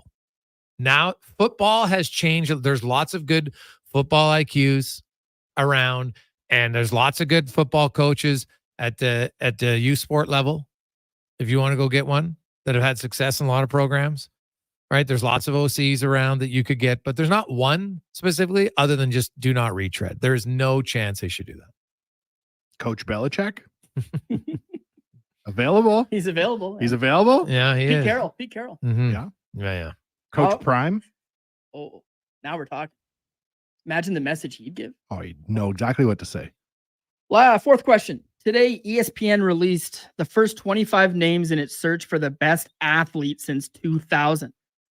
Who do you think is going to be number 1? Connor McDavid, number 98 today on the list. Is that 98. They're probably going to go with like Tom Brady or somebody like this, but I'd Tiger. put Connor at the top. Tiger or Tom? Yeah. Well, yeah. 98 seems a tad low since it's only since 2000. So that's almost like ESPN. Like they'll probably put Sidney Crosby ahead of him. I'm trying to think which hockey guys they'd put ahead. Now, McDavid, this is where people are just going to value championships, which is a team thing, not an individual. So already I think it's a joke if that's what they're doing. Like, I'm sorry. But who I think would be number one would probably from 2000 on, it's probably going to be Brady. I'd say it's probably Tiger. Michael Phelps? Yeah, he'll get some votes. He was dominant for sure. I don't know. And finally, one of my favorite movies, sequels coming out this week, Twisters hits theaters this week. Have either of you gentlemen been through a crazy storm, experienced a tornado, or have ever been close to anything like that? I was in town as a little kid when the tornado came to Edmonton. Moved the day after. Really? To Clairview, yeah. Cheap real estate. Smart. Well, I can remember that very clearly. That was a crazy, crazy day for a 7-year-old Wanye. And I mean, you're little. You didn't know if these things happened all the time or not. But I'm happy there aren't tornadoes more often, Gregor. If you're wondering, I vote no. I was peak farm kid that year. I had my learners. I was 15, and so I didn't have my driver's license. But I remember the reason I remember the day so well is because we had people over at a full house and just needed to get some groceries. I needed to go to the store to get something disrupted. It's like 5 minutes away, and my parents just drive there, so I just went by myself and drove there and back, no problem. I knew I'd been driving tractors since I was like 10. So, but I do remember coming home on the road, and as I was driving home, I'm driving north, and to the east is where Beaumont is for me. And you can see I'm like, geez, it looks really black over there. Right? But I didn't really know I was going to. Then I turned the radio on and they're all like, tornado warning. What the? And so I got home and it obviously never came close to us. But I do remember specifically how much it rained and it poured. And that's what I remember, the rain and the wind. And even though we weren't in the tornado area, I remember it driving, but I remember how wet and just how much it rained that day, that afternoon. Did you have to go in the basement? No, we didn't go in the basement. Interesting. We were down in the basement. It was real. Yeah, but see, we were, it was never coming close. Like it wasn't that when you looked, you never felt it was that close to us. Like, cause we're still 15 miles east of Beaumont, right? And it just caught on because I know my friend, the Stadtweisers, my buddy Benny, he's the youngest of 11 kids, and they had part of their fascia on their house came off. Right. So it wasn't really in the tornado area because it didn't come there, obviously. Right. But it was pretty heavy winds. So that was still, like 15 miles east of us. So it wasn't like it's close, but it's not that close. You know what I mean? 15 miles. I'd be still heading down to the basement to listen to how things are going from down there. Cause that's sure to keep you safe. We only knew that after the fact, right? At the time they'd reported it just hit in Edmonton. Right. And it was really in the trailer park on the east side of Edmonton. That was back in the day too, before the internet, obviously. So it was hard to get information. I remember my grandma's neighbors. It was on the radio. Yeah, you're tuning in. But they were in Italy. And in Italy, when they got the newspaper, it said Edmonton wiped off the map by a tornado. And they were freaking out because it was hard to call home back in those days. Wiped off the map. Yeah, it was, hey, for people who lived through it and obviously had, were touched by it, it's still never a great day later this month. And that's where City of Champions came from. That was part of it, yeah. Mayor Decor saying that Edmontonians bounced back and but you never want the truth to get in the way of the naysayers. Like, hey, how did that work out? Hey, people, how'd that work? Oh, let's take down the City of Champions sign because it reflects sports too much. Hey, let's just take away the culture. Another idiotic decision. Do you know what the new motto is in Miami, Gregor? Don't come in through the HVAC. We don't want it. Yeah. Very true. Very, very true. Now, this guy was working extra hard today because he had his file ready, but then the Chris Jones announcement came out. And so he redid his 2-minute warning. So we'll get to it now. 2-minute warning brought to you by Legacy Heating and Cooling, home of the no payments, no interest for 1 year on your AC unit. Stay cool all summer long at legacyheating.ca. Cam Tate, of course, If you're just joining us, Tater's a longtime journalist in town, has cerebral palsy, has always wanted to be on radio, but just due to that, has never been able to be on radio until now through the wonders of technology. Here's Cam's words. Thank you there, Mr. Gregor. Big news in the 3 o'clock hour with the Elks parting ways with general manager and coach Chris Jones. Cam writes, the Edmonton Elks do, after all, have a pulse.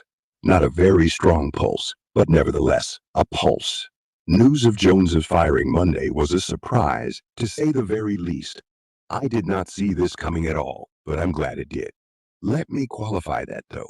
It's never a nice day when someone loses their job, their livelihood. I'm not glad Jones joins the ranks of the unemployed. That would be ruthless. What I am glad about is there's someone within the Elks organization that said, hey, enough is enough. We have to make a change. Saving face, absolutely. As Jason Gregor has been saying since the news broke, there very well could be some far-reaching effects.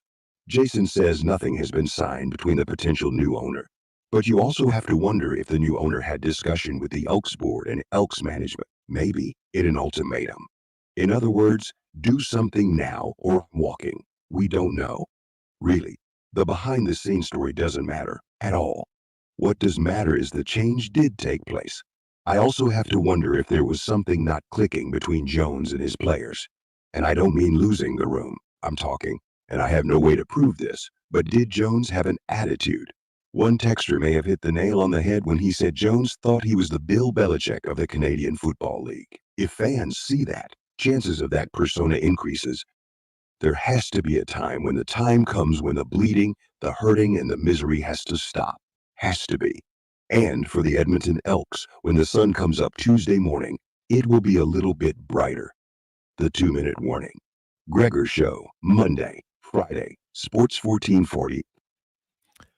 There you go. There's Cam Tate and sharing his thoughts on the big news. Jones is out as GM and head coach, and you have an interim head coach in Jarris Jackson and an interim GM in G. Roy Simon, who will be joining us in about 40 minutes here on the show today. So we've got Speck, Woodley, and Simon coming up in a busy 5 o'clock hour. So let's get to Sports 1440 update brought to you by Booster Juice. And it's backed by popular demand. The Watermelon Wave is here. It's a fan favorite. You can download the Boosters Rewards app and get yours today only at Booster Juice.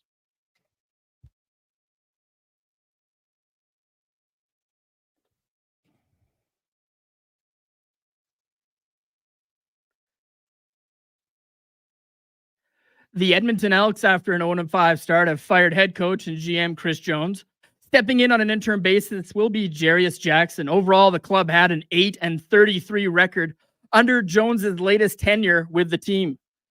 Jeff Jackson and the Edmonton Oilers stayed busy making a trade with the Ottawa Senators today. They sent former first-rounder Xavier Bourgault and Jake Chason to the Ottawa Senators for forward Roby Jarventi and a fourth-round pick in the 2025 draft.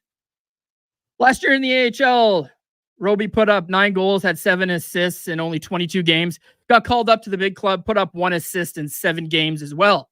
Home Run Derby goes tonight in Texas at 6 p.m. Gunnar Henderson, Bobby Witt Jr., Jose Ramirez, Teoscar Hernandez, amongst some of the guys playing tonight. Also this afternoon, we found out it will be Baltimore Orioles pitcher Corbin Burns going up against the gas station Paul Skeens tomorrow night in Texas for the All-Star game. Corbin Burns was named the American League starter this afternoon. Coming up in the third hour of the Jason Gregor Show, we'll hear from Mark Spector, and we'll go inside the goal with Kevin Woodley. With this Sports 1440 update, I'm Brad Slater.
Portions of this hour of the Jason Gregor Show brought to you by CW Eavesdropping. We are looking for experienced eavesdroppers. We'll pay top rates for new construction and renovations in the Edmonton area. We have a great team atmosphere. Apply today at info@cweaves.com or call 435-1492.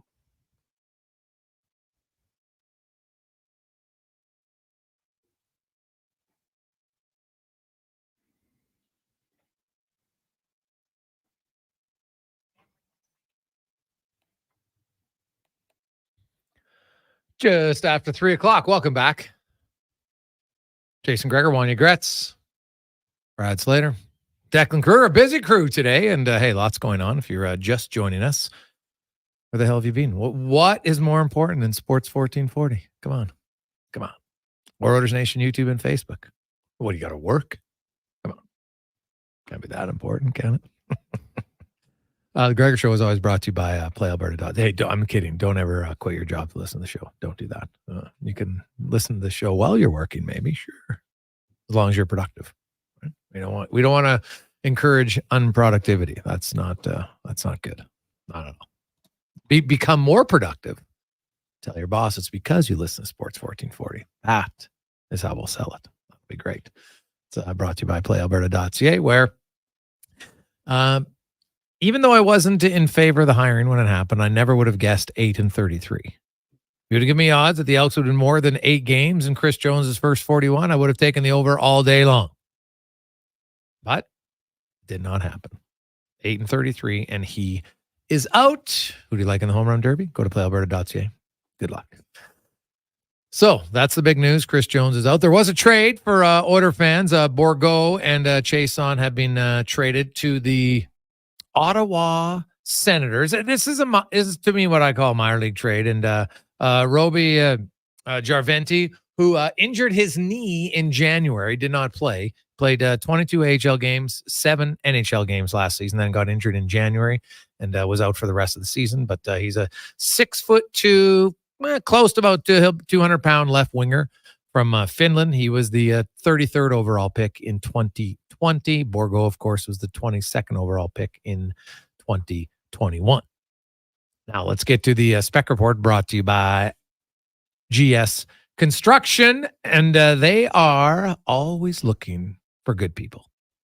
If you're looking for a change, or maybe just want to start a career, because they love promoting from within. There are many of their people now who are in top positions, started and worked their way up. If you like that route, go to Indeed.com and look up GS Construction as Mark Spector joins us. Well, Spec, let's start with the Chris Jones story. I'll be honest, I thought with the pending sale that maybe it wouldn't happen, but obviously they felt like enough's enough. Just when you thought the Elks couldn't find a new way to lose, they did, with some horrific coaching decisions. And I think that led to him losing his job as the coach and GM. Yeah, everything has been wrong since Chris Jones joined this team. You know, someone can go out there and find numbers that don't make the Elks the worst team in football since the day he walked in the door. But last place every year is last place every year, right? You can't get lower than last place. This coach has been a last place coach since the day he walked in the door. I didn't think they should hire him. I never liked the guy much, I'll be honest with you. And I thought that he was overrated. And he comes in here as coach and GM, and the knock on him was he wasn't a great GM, but he was a hell of a coach. And now he's supposed to be a defensive specialist. He's got the worst defense in the CFL. See you later, pal. It's been a long time coming this fire, hasn't it? Oh, yeah, it was. It's funny because I know there's thoughts about hey, change the quarterback, what have you, but that's not going to solve the defensive issues whatsoever. So like you've scored 36 points in a game you lost. You scored 34 points in a game you lost. So to me, your defense is the biggest issue. And you're right, that's supposed to be his calling card. And it has remotely not been good enough. Yeah, that's it. Like, we've all watched coaches. Don Matthews, I go back to Don Matthews. He was he cut his teeth as a defensive coordinator. And when he was head coach, his ball teams always had fantastic defenses. This guy was, at one point, that was his calling card as well, but he's lost that skill, or wherever it went. It's not here in Edmonton. So, you know what? It's time. I get it. It was complicated. I don't call myself an expert on that organization, so I believed all the guys who are around the team who told me that they're not going to fire him with the new ownership, the new sale pending. I thought that would be the case, but that's how bad it is, right? That's how bad it's got here. Is they've made a move that nobody wanted to make. Now there's going to be 2 salaries, and it makes it way more complicated. But that's how bad we got here. Everyone who watched that game yesterday, like, talk about a new way to lose. Talk about poor coaching decisions. Talk about guys making dumb plays that you wonder if they've been coached up. I don't know how you lose that game the way they lost it yesterday and look your coach in the eye and have a feeling like he knows what he's doing. Yeah, no, the final 10 seconds, to not wait a few seconds before you hot the ball on 3rd and goal, just because that didn't make any sense. Then the execution, why the squib kick wasn't just down the middle, I'll never understand. I don't care what anyone tells me. So either way, not good. How about if you just kick the ball off and trust your special teams to make a tackle? How about if you say, that? I trust my special teams to make a tackle on a normal kickoff. I don't need to squib it because I got a good team here. So I'm just going to play normal football. How about that for an option? Yeah, or just squib kick in the middle of the field, which is where you should squib kick it. And it's usually then goes to a guy who's not used to returning the ball, and it doesn't do anything. But either way, they couldn't protect the middle of the field to save their life. So they actually got burnt on that. So that was kind of fitting in how the game ended. And we'll see. G-Roy Simon's going to join us here in about a half an hour's time. So you know what? He'll come in. He's been part of it. But, now, I'll just kind of get his viewpoint. Like, you're the GM now. Like, what do you got to do here? Your team's not winning. So what can they do? Because your defense has to be better. There's no question about it. So we'll talk to him about that. Meanwhile, another trade. Do the Oilers even need a GM? I'm kidding, of course, but they make another deal spec. This one obviously more of a minor league trade, as Borgo and Chason go for Jarventi, who's, hey, because honestly, I've never seen him play. So I just texted a scout buddy of mine he thought he likes Jarventi's chances of playing in the NHL more than Borgo, but he doesn't expect it to be this season unless the Oilers run an injury problem. Yeah, this is a trade where Ottawa ruse the fact that they spent a 33rd on a player they don't think is really going to play.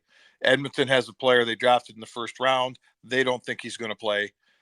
Let's give these 2 kids a change of scenery. And honestly, if one of them plays, then it was a good trade for everybody because at least someone's in the NHL, Jay. Because the way it's going for both guys in both organizations, the NHL is not looking like it's going to happen. So it's 2 organizations that look back at that draft. They drafted poorly, and they're just going to trade guys and hope for the best. You look at a guy like Borgo, Spec, and do you think he's got a chance? Like we heard, that he was, I wouldn't say he was in bad shape. He just wasn't in the right shape for him size. And that's happened to young guys. You know what? They try to gain some weight and they end up losing some speed and it didn't work out. And so it's kind of a lost year. But do you think he's salvageable, or is it just he's another one of those, like, not every pick pans out, even if you're a first rounder? Do you put him in that category? Is it too soon to tell? Well, at this point, that doesn't. I hate to look at a player and say that guy will never play. Like, I just don't like the sound of it. Guys can figure stuff out, but let's face it: the hockey is riddled with guys who get to the AHL, and that's as good as they get. They stop. Borgo was one of the better players in the Quebec Major Junior League. Then he went to the AHL. He's nowhere close to being one of the better players there, and he's struggling to get to that level. So, some guys, like I peaked as an athlete at about 13, okay, and started getting worse from there. Borgo made it to the AHL. He hasn't got any better since he got there. So I'm not telling you it can never happen, but I am telling you there's a lot of guys who get to that level and for a myriad of reasons can't get to the next level. I hope for his sake he figures it out in Ottawa. But I'll tell you what, the guys who've watched him for 2 years, the team that drafted him, the team that invested in him, the guys that have watched him practice, the guys that have had meetings with him, they don't think he's ever going to play. So if they don't think he's going to play, I certainly wouldn't put all my money on the fact that he's going to play.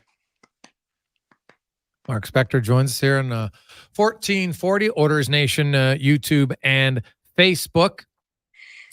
Spec, it was a crazy weekend this morning. Like the Elks game was actually very entertaining. Like that's the problem really is the Elks, they tied up with 8 seconds left. The people are super excited, and then boom, they lose the game within 8 seconds, which is mind blowing to me. But you had that. Then you had Canada and Uruguay, entertaining match. Canada loses it on penalty kicks. You had the gong show though in the Copa Americas final. Yay. And you know what? People, security. I'm like, blaming security is one thing. I really think that soccer culture has to, because this happened in England in 2021. It's now it's not normal, but it's happened. But it's more so at times like it's still encouraged the level of hate that is acceptable in sporting events, where you can fight and brawl opening fans. You're throwing different batteries at players and stuff. Like I wonder at some point if there has to be an intervention in the attitude of how fans are able to act at their games.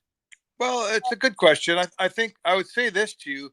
As an organization, the people organizing that game are soccer experts and experts at gathering crowds of soccer fans. They should know. Like they shouldn't have been surprised. They say that the perimeter, for instance, at the World Cup, there's a perimeter around the stadium that's quite a ways from the gates. You can't get through that perimeter without a ticket. So all I would, you can say, and I'm not going to disagree, that soccer culture can be a little crazy. There's only one sport that has hooligans. There's only one sport out there that I know of where they take one set of fans and put them in one side of the stadium with huge fences between them and the other fans. We don't do that in North America, right? So they have issues among soccer fans, and they can figure that out for themselves. I'm not here to solve their problems. I would say to you, though, they should know what their issues are and treat them with respect and not run into what we ran into in Miami yesterday. That was absolutely ridiculous that they didn't see something coming. These people are in the soccer business, Jason, right? How do they get surprised by that? Yeah, no, that's a valid point. Yeah, that's, by saying that, I just feel like we're excusing the morons who are who are breaking into the facility. Like that is next level stupid. It is. So, listen, don't ask me. Like, you're right. I'm not, absolutely. Somehow soccer they do things differently than we do things. Again, like hooliganism. We don't have hooliganism. Is there ever a scrap at a hockey game in the stand? Sure there is. But you can walk out in the street, and if you're wearing a Calgary Flames jersey, 10 people don't surround you and beat the hell out of you. So it's different, right? It's different, and they should know how to handle themselves better from an organizational standpoint, for sure. One time at the Oilers Stars game back in the late 90s, I came out to go into the LRT station, and there was this huge ring of Oilers fans. And there was a guy in a Mike Comrie jersey fighting a guy in a Mike Modano jersey, and everyone was chanting, "Let's go Oilers." And that's the worst thing I've ever seen. It was one-on-one? One-on-one. Who won the scrap? Comrie, in my mind. Okay, so two guys getting a scrap. I'm not telling you I condone it, but it happens. But I mean, I'll tell you what, they say that if you ever at a World Cup and you go down the street and there's a bunch of Russian fans, turn the other way and get the hell out of there, because the Russian hooligan is the meanest hooligan there is. So we don't have an equivalent. Sorry. We don't have an equivalent in the National Hockey League. No, not in that regard at all. The soccer, the Canadian men's soccer program, Spec, I think opened a lot of eyes and how they performed at this. How do they ensure? Now, I know that Soccer Canada behind the scenes has made some changes to their program. And, Jesse Marsh has come in and definitely not afraid to speak his mind at times. I wonder how they can build on this properly over the next 2 years leading up to the World Cup. Well, it's a really good question. It's like the more respect Canada soccer gets. One of the issues is this, okay? When Canadian soccer was nothing, when they were 75th or 90th, when the guy who got a pro job over in Europe said, "Hey, it's the international game. What do they call it? The window of international games. I want my release to go play for Canada." their team over there would say, it's No. Canada, man. You don't get to go play for Canada because we're not risking our player for the 80th ranked team. Now they're in, where are they going to be in the next rankings? Are they getting into the 30s here, do you think? You know, Yeah, well, they were be. 40. Yeah, they were 47th going in. I don't know how it's calculated, but I got to think that they're going to be at least in the top 40. I would think. Yeah. So now the guy looks at his coach, and the coach looks at the player and says, okay, I'm sending this guy away, but he's playing meaningful games for a meaningful team that's good experience. My guy's going to come back. He might be better for the experience.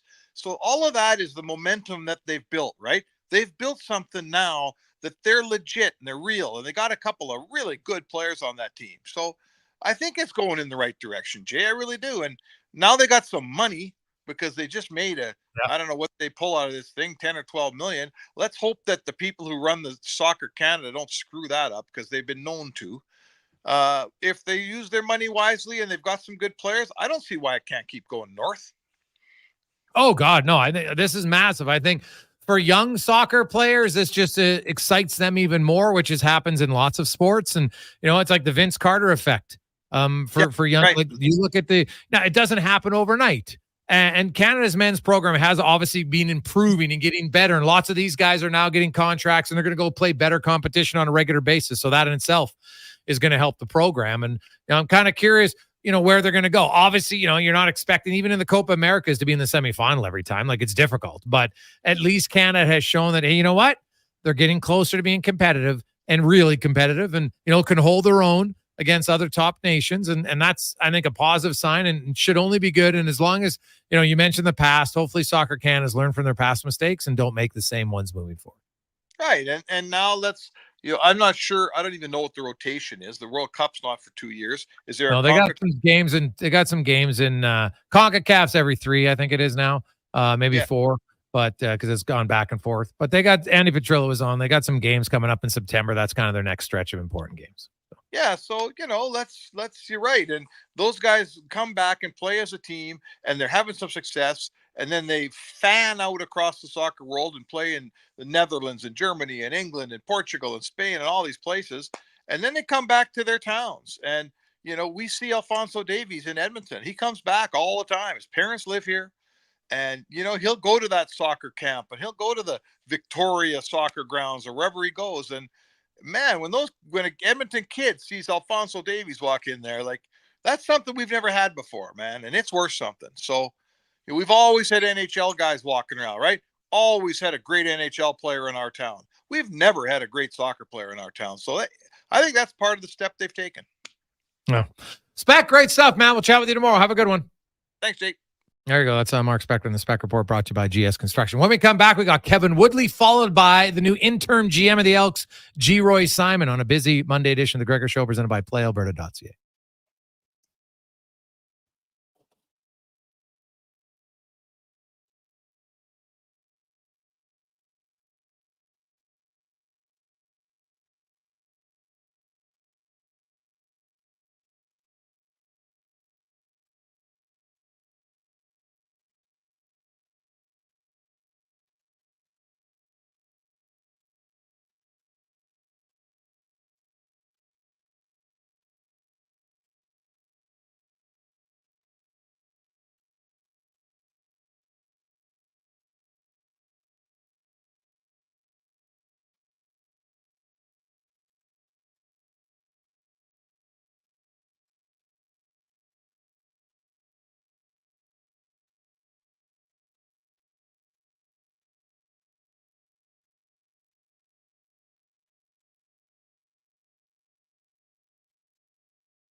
Portions of this hour of the Jason Gregor Show brought to you by Crystal Glass, your clear choice for residential windows, locally manufactured and installed.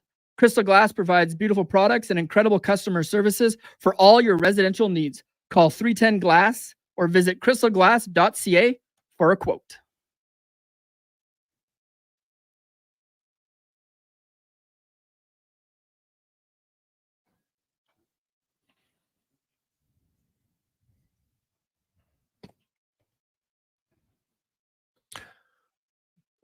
Maybe just switch. Do we have Simon?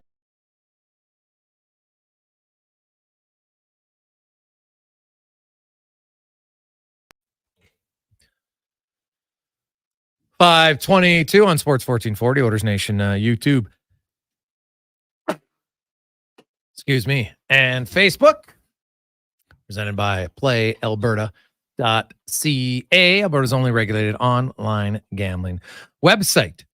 We are going to switch gears a little bit, and we'll get to G. Simon first, the new interim GM of the Edmonton Elks.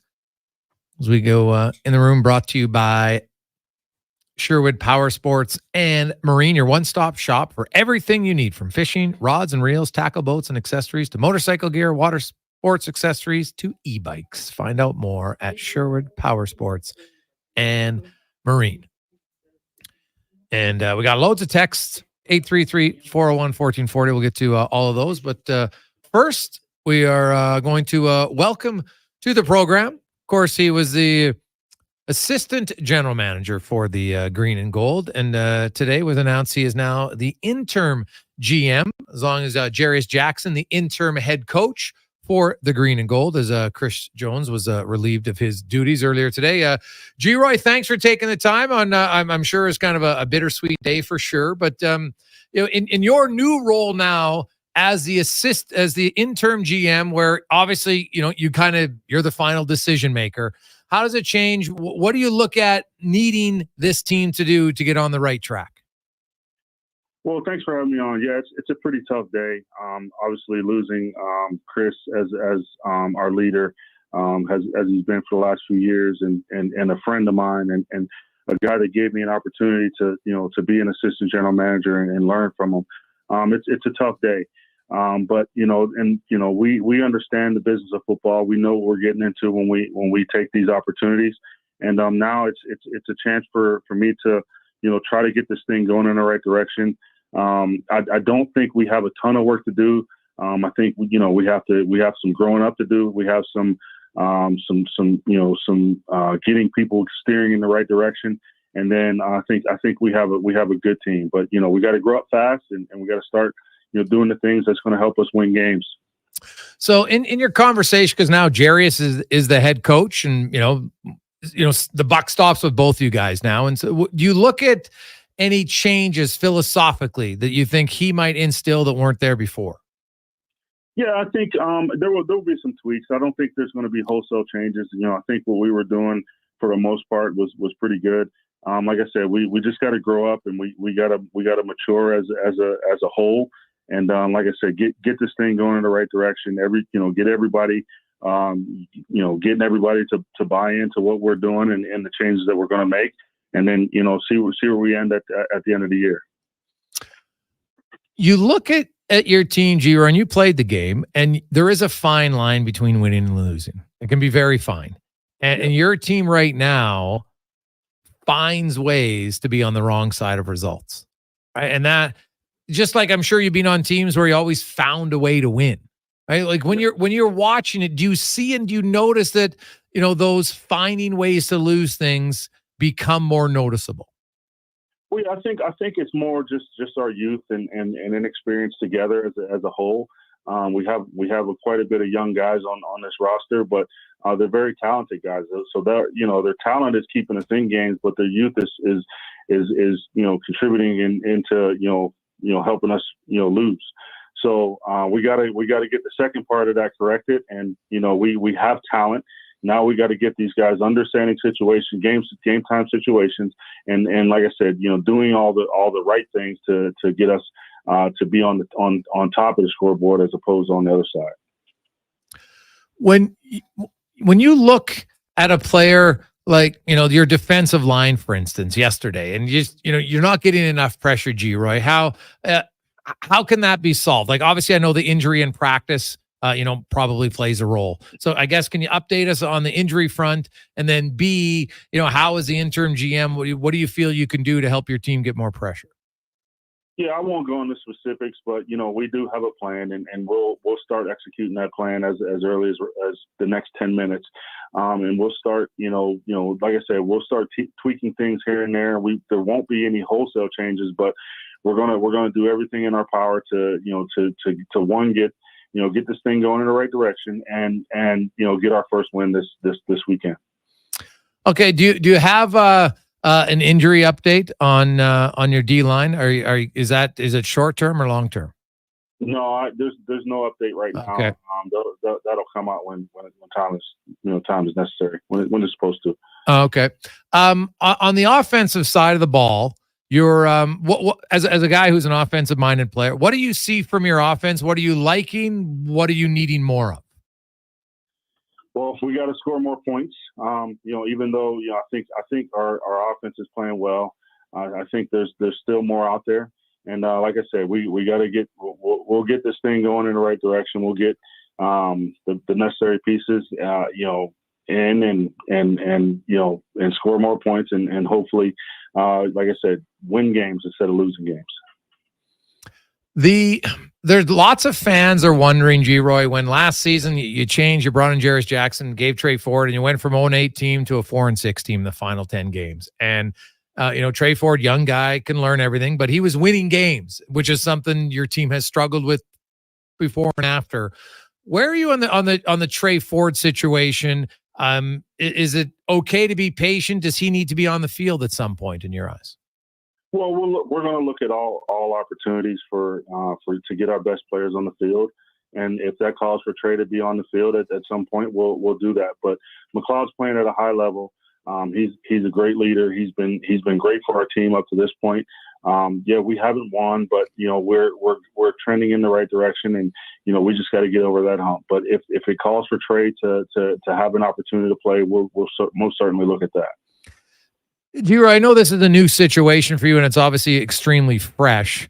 When you come in, you take over now. You're the GM in the intern GM, but still, you're the final decision maker. At this stage, your team's 0-5. You mentioned you don't expect wholesale changes. Do you foresee bringing in new players, or do you need to stop that and just try to maybe work more with the players you have? Yeah, we've gone down that road of bringing in a bunch of new players each and every week, but and I don't see that happening. Remember who I played the majority of my career for, and that's Wally Buono. He had a core group of guys that he had and he stuck with, and then you make little tweaks here and there, but for the most part, the guys you have in the room are going to be the guys that get you out of any situation. I look forward to getting back out here and playing. Like I said, we'll make a couple of tweaks here and there, but it won't be wholesale changes. We have confidence in the guys that we have in that locker room. They're good guys, they're good players, and we look forward to winning with them. In the case of Jarris Jackson, now he takes over as the interim coach. He's also the offensive coordinator. How do you support him, and do you foresee? I know Rick Wallisher in his statement earlier today said he doesn't foresee any. This doesn't change anything for the salary cap. So. Didn't rule out that. Will you possibly look to bring in another coach to help Jarris, because now he's got way more on his plate? Yeah, well, like I said, we'll look at options that are out there. But again, we feel comfortable in our staff and the guys that we have. There's experience there. There's some youthfulness, and guys are willing to and prepared to go out there and get this thing going. I want to ask you from a receiver standpoint. You're an elite receiver. You're the go-to guy for a long time. Opposing defenses knew you're the go-to guy. You still got the ball. Geno Lewis has been a go-to receiver. You know what? He didn't have any balls even thrown his way until late in the third quarter. Then he finishes 6 for 6 and the leading receiver guy. Does your team need to have more of an emphasis to get Geno Lewis more involved consistently in the offense? Yeah, I think Geno's an elite receiver. That's why we've given him the opportunity that that we did. And at the first few weeks, the ball didn't go his way, but you're starting to see the chemistry between him and McLeod grow. And you'll see the confidence growing, and Gino he'll get plenty of opportunities to be the elite receiver that he is and that we expect him to be. G-Roy, I really appreciate you taking the time joining us on short notice. Best of luck, and hope you get your first victory of the season this weekend in Ottawa. Thank you, I appreciate it. Thanks for having me. G-Roy Simon, he's the new interim general manager for the Green and Gold. So. A few things to decipher from that one. The Elks, not a lot of changes. It was kind of cryptic, but it sounds like there's going to be some changes. And I'm just kind of curious on kind of how far those changes might go. Right. I don't think it's going to be Trey Ford right away. I could be wrong. I don't think it's going to be Trey Ford right away. I don't know. Did you get a different impression from that conversation? I think it's hard to come in a season like this, and obviously everyone playing for the Elks is a professional and everyone's trying. I think you have to be respectful to those folks, right? Yeah, no, you do. But at the same point, like, this pro sports. But like minute one, the new interim GM can't come in necessarily and be like, who's going to go? Yeah. This guy. No. Yeah. Like, I don't think it's going to be the quarterback, because the quarterback doesn't play defense. And as I've said, they've scored 36 points and lost. They've scored 34 points and lost in 2 of the last 3 weeks. So I don't think that, we can sit here and say that the obvious issue is their quarterback play. Could it be better? Sure. I am curious about Robert Ngdichi and what's going to happen with him. I think they missed him on the D line. And when you heard from G-Roy Simon, he says, well, that will come out when the time is right. So are they waiting to put in the paperwork? Like, is this guy going to be on the 6th game instead of the 1 game? Which is why you say, no, it's not long-term. He'll be back. He avoided it. So that to me is my one thing that's probably the thing that stood out the most for me is I thought they really missed him on their D line incredibly in that game. Like, there were times where I'm like, Drew Brown was back there, 8 Mississippi, 9 Mississippi. Oh, now I'll throw the ball. Like, he had you give any quarterback in professional football that much time, usually they're going to find ways to complete passes. It's just that simple. And their O-line's got to be better, flat out. You got to get a little bit more protection. But the offense is still scoring enough points. Right, so thanks for taking the time. we'll see. But I don't think it's going to be major changes. But I do think, even though, Jones brought in Simon and your friends, you can still view things different. I don't think G-Roy Simon is going to be Chris Jones. They have very different personalities. And by the way, Jones controlled both the coaching and the management. He doesn't get to do that anymore. So, and I think that's actually better for the organization. So I'll be kind of curious to see what happens. For the new owner of the Elks too, Gregor, timing's so important in life and in business. You want to buy low and sell high.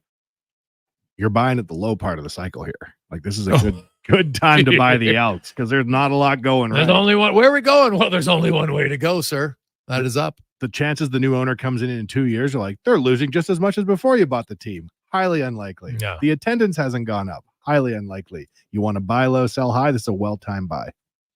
We'll come back. Kevin Woodley will join us. We switch things up a little bit here on the Gregor Show, presented by PlayAlberta.ca, coming live in the EWEL studio, EWEL.ca. Oh, by the way, the LA Kings have re-signed Quinton Byfield to a 5-year extension, $6.25 million AAV for the Los Angeles Kings and Quinton Byfield.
Portions of this hour of the Jason Gregor Show are brought to you by On the Rocks.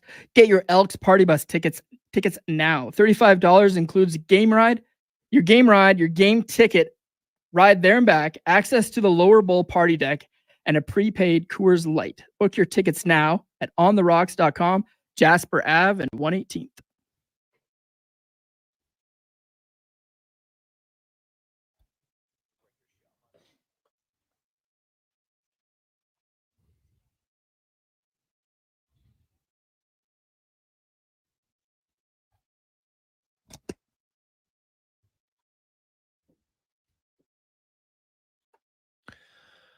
.542. Welcome back. Sports 1440, Oilers Nation, YouTube and Facebook. Jason Gregor.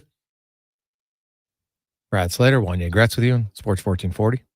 Hope you're having yourself a lovely day. Busy show, man. Let's finish it off in style as we welcome back to the program from In Goal Magazine and NHL.com. Kevin Woodley joins us. Woodley, how you doing?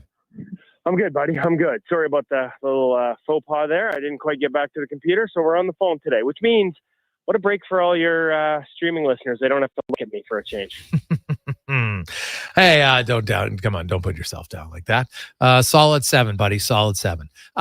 Let's talk some signings for goaltenders. Who are the solid 7s? Because I know you break it down into fits for the style and their team. So if you look at the goaling carousel that we've seen this offseason, who do you view as the big winners? Oh, that's a really good question. I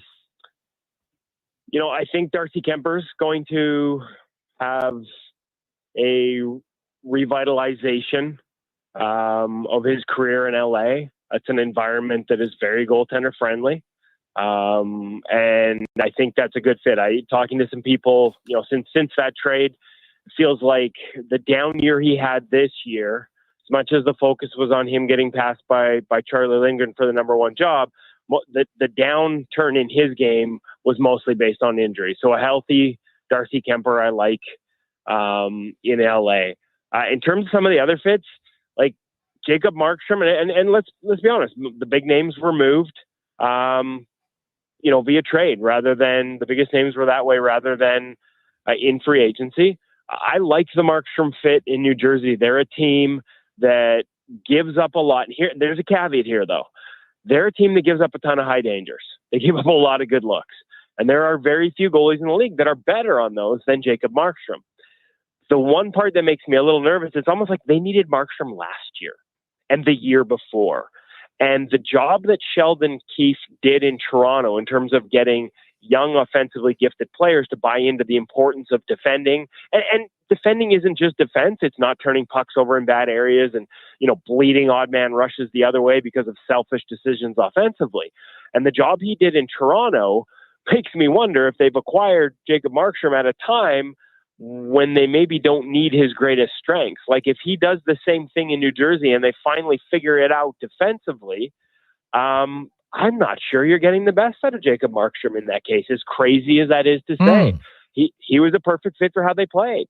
And when you break down his numbers, like the low danger goals, he's around league average. The mid, he's league average. So if they become a defensive juggernaut, and that's obviously a big step as bad as they've been in their own end for the last number of years. But when you look at the personnel changes, you look at the coaching changes, the irony is they finally seem to have figured out their goaltending, but he may be the best fit for how they used to play. So that's a bit of a caveat there. Linus Ullmark in Ottawa, because he can do both, right? Like, are you going to see Linus Ullmark post the numbers he posted in Boston if Ottawa doesn't figure it out defensively? And they're kind of like New Jersey, a lot of great young talent, offensively skilled team, but they don't always work and they don't always do the right things in terms of managing the puck and defensively. You won't see the same numbers in Boston, but Linus has done that before in Buffalo, and that's why the Bruins went and got him, because the underlying metrics painted a picture of a guy who was a lot better than his environment. And so you could see that happen in Ottawa, and a whole lot of people won't even recognize it. Okay. What about backups? Because we saw Brossois, and then of course Wedgwood, Stolars. Do you see one of those as a really good fit for the team he went to? Yeah, Stolars, if he can stay healthy, is a good fit. The one I have questions on, honestly, is Brossoit. And it's not a criticism of him at all. It's, where his strengths lie and what the Chicago Blackhawks have been giving up. That's not a perfect fit. Okay. That doesn't mean he can't have success, Jason. But playing the way he plays, and it's just going to require a lot of commitment and a lot of patience to sort of stay inside his game if things start to fall apart in front of him. There's a reason Mrazek's had some pretty good success there especially the last year. Mhm. And at times, how athletic he can be, right? How dynamic he is. And at times it feels like, they're kind of like the Devils last year. They need an acrobat back there. And I don't know if that's what you get out of Laurent Brossoit at his best. So that's one I have a few question marks about. The strangest thing to me amongst all of them is that Kevin Lankinen isn't signed. I don't mind the Wedgwood signing in Nashville. I think I really like Scott Wedgwood. He had a bit of a down year last year, but everything was sort of trending steady during his time in Dallas and sort of the path to Dallas up until last season. Right. And I think in Nashville, he'll have a chance to get that back. But man, Kevin Lankinen is a guy, when I look at his underlying profile, Jason, he projects very much like Charlie Lindgren 2 years ago, when he signed in Washington, ready to pop. Connor Ingram, when he went to Arizona, both cases, talked about the Lindgren signing that summer being one of the best. We'd look back at it as one of the best ones in the goalie market, and it has been. Talked about the Ingram being a perfect fit for Arizona, and he kind of has been. And I think Lankinen's a guy who could really give you backup but upside, 1B, 35 kind of games. And I'm a little shocked he hasn't signed. I wonder if the price tag, he made $2 million last year. I wonder if teams just see him as more of a pure backup as opposed to a 1B, despite what the numbers I have say, and they just aren't willing to go there. But that's the one, if we see an injury or, something happens to somebody's goalie in the offseason, he'd be number one with a bullet in terms of who I'd be looking at, especially if I need more minutes out of a goalie. Kevin, I wonder, I'm a Oilers fan above all else. What can you tell me about Emil Vinny, the Oilers draft pick this season? Yeah, no, have the Oilers, and I apologize, it's hard sometimes to keep up, but we've had a lot of development camps around. Have they had a development camp?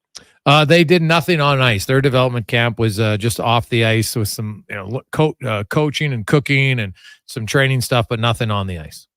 Ooh, cooking. Can they deliver to my house? Wife's out of town for a few days. I need that. I'm not very good in the kitchen.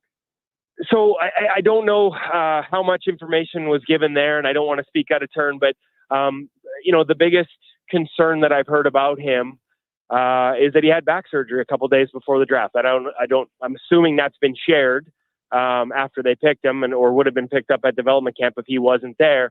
But that was my understanding. And I think that scared off some teams. I know some teams that thought so highly of him that they were willing to, even knowing that information, were willing to pick him later, because it's the kind of thing where, I've had back surgery too. Yeah. And I had it once and I've never looked back. There was at least one team that expressed some concerns to me based on what they'd seen in the medical about it possibly being degenerative. But there's no question this guy is a high-end talent. The only thing that sort of had other teams leery was the back and the back surgery and the procedure that he required, and some questions about that. But as I said, even those teams, they're like, we still would have taken a risk because we really liked him. We believe in the talent. And, there's a lot of times where this is something you get fixed once and it's never a problem again. So let's hope that's the case for him, because there are a lot of goalie coaches that, when they broke him down and when they looked at his game, were very high on what they saw when healthy. So what was it they were high on when he was healthy or before his surgery, I guess? I didn't get as deep a report because that sort of jumped out off the page as I normally would, and I haven't had a chance to go do hours of video myself. But I just heard a lot about sort of typical Finnish hands. There's a strong technical foundation there, but not at the expense of hands. Quite often, guys that move really well and have a lot of efficiency in their game, they can get a little blocky. And that's the one thing about Finnish goaltenders, right? It's sort of hammered into them from a young age. Just maintaining those active hands, the ability to catch pucks, control play. We tend to think of good hands as a goalie who catches a lot of pucks, but it's also, do you use your hands on your blocker to steer low pucks either into non-dangerous areas or up off the glass and out of play to get a whistle when you're under duress? Do you steer blocker side shots up and over the glass when you need a whistle when you're under duress? So that sort of active hands and just a good overall balanced game with some of the baseline, admittedly baseline feedback that I got when I checked in on goalie coaches around the league. The biggest thing that I heard, and this is probably why I didn't get as deep a report on him, was that was the part that jumped off, was that he required this surgery, and that was enough to sort of have him, if not drop off a few lists, certainly drop down. Kev, as always, my man, great stuff. Great catching up with you. I hope your scouting report on your vehicle is good. Yes, my scout, much like in the kitchen, they only let me change light bulbs at my place. So when I have an old classic car, when things go wrong, it gets a little panicky. So I'm off to see the experts because, change light bulbs at home, change the oil on the car. That's about all I'm allowed to do. So fingers crossed this isn't a big one. Yeah, hopefully not, buddy. Hopefully not. Serenity. Thanks, now. Guys. Have a good one. That's Kevin Woodley from InGoal Magazine and NHL.com. You know what? Vehicle troubles for some people, it's like the biggest fear because you're like, God, I have no idea. I have no idea. Like, what's that rattle? I don't know. Is it is there a rock in my hubcap? Usually can be something worse. All depends. It's amazing to me that someone as knowledgeable about something as Kevin is still one of us normal civilians when it comes to his car. He does know his hockey. He's I love his scouting reports on why, and the one on Markstrom was really good. You don't even think about it. He goes, there's so many things that go into the position. Like he's talked about Bressois, right? You're a backup, but if you require your goalie to be super athletic, where some goals are just much more fluid and positionally sound, might not fit. And Kevin's talked about this every year in free agency when he sees certain signs, like it's not a fit for how the goalie plays to the style that the team plays. And your team should know that. Let's not sign the guy because he doesn't fit our style. Not going to work. And you can't say to your goalie coach, well, get him to play my way. No, you won't. Because then he'll struggle because you're trying to learn something new. It's at the NHL. It's hard. You can make small little tweaks. You can't say, oh, you're not athletic. Well, we want you to be athletic. It's not going to happen. Right? It's like saying, hey, you're not a puck-moving defenseman. Well, we're going to make you a puck-moving defenseman. How do you think that's going to work out? It's not that simple at the toughest levels. Wanye, have a good week. You too. We will chat with you next Monday. You got her. Let's get to our final Sports 1440 update brought to you by PlayAlberta.ca. Use the promo code SUMMER to snag a $50 casino bonus for casino, instance, and live dealer with your next deposit. Have a great night. Here's Brad Slater. Good night.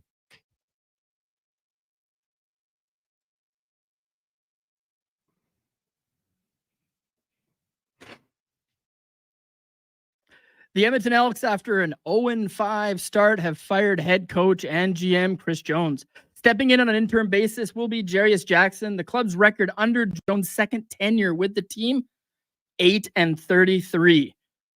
The other big team in Edmonton, the Oilers, made a trade today, a small one this morning, with the Ottawa Senators. If they send former first-round pick Xavier Bourgault and Jake Chason to Ottawa for forward Robbie Jarventi and a fourth-round pick in the 2025 draft.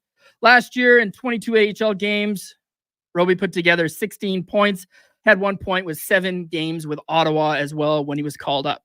The LA Kings have signed forward Quinton Byfield to a 5-year contract extension worth an average AAV of $6,250,000, and that will keep him an LA King through the 28-29 season. Coming up now at 6 o'clock, we have the Home Run Derby, Arlington, Texas. Gunnar Henderson, Jose Ramirez, Teoscar Hernandez, Pete Alonso, to name a few. I think Bobby Witt's going to win it tonight, but we'll wait and see. Tomorrow, All-Star game, Corbin Burns versus Paul Skeens will be your starters, American League versus the National League. First pitch will go at 6:05 tomorrow night. Coming up next on Sports 1440 is Turn Sports. With this Sports 1440 update, I'm Brad Slater.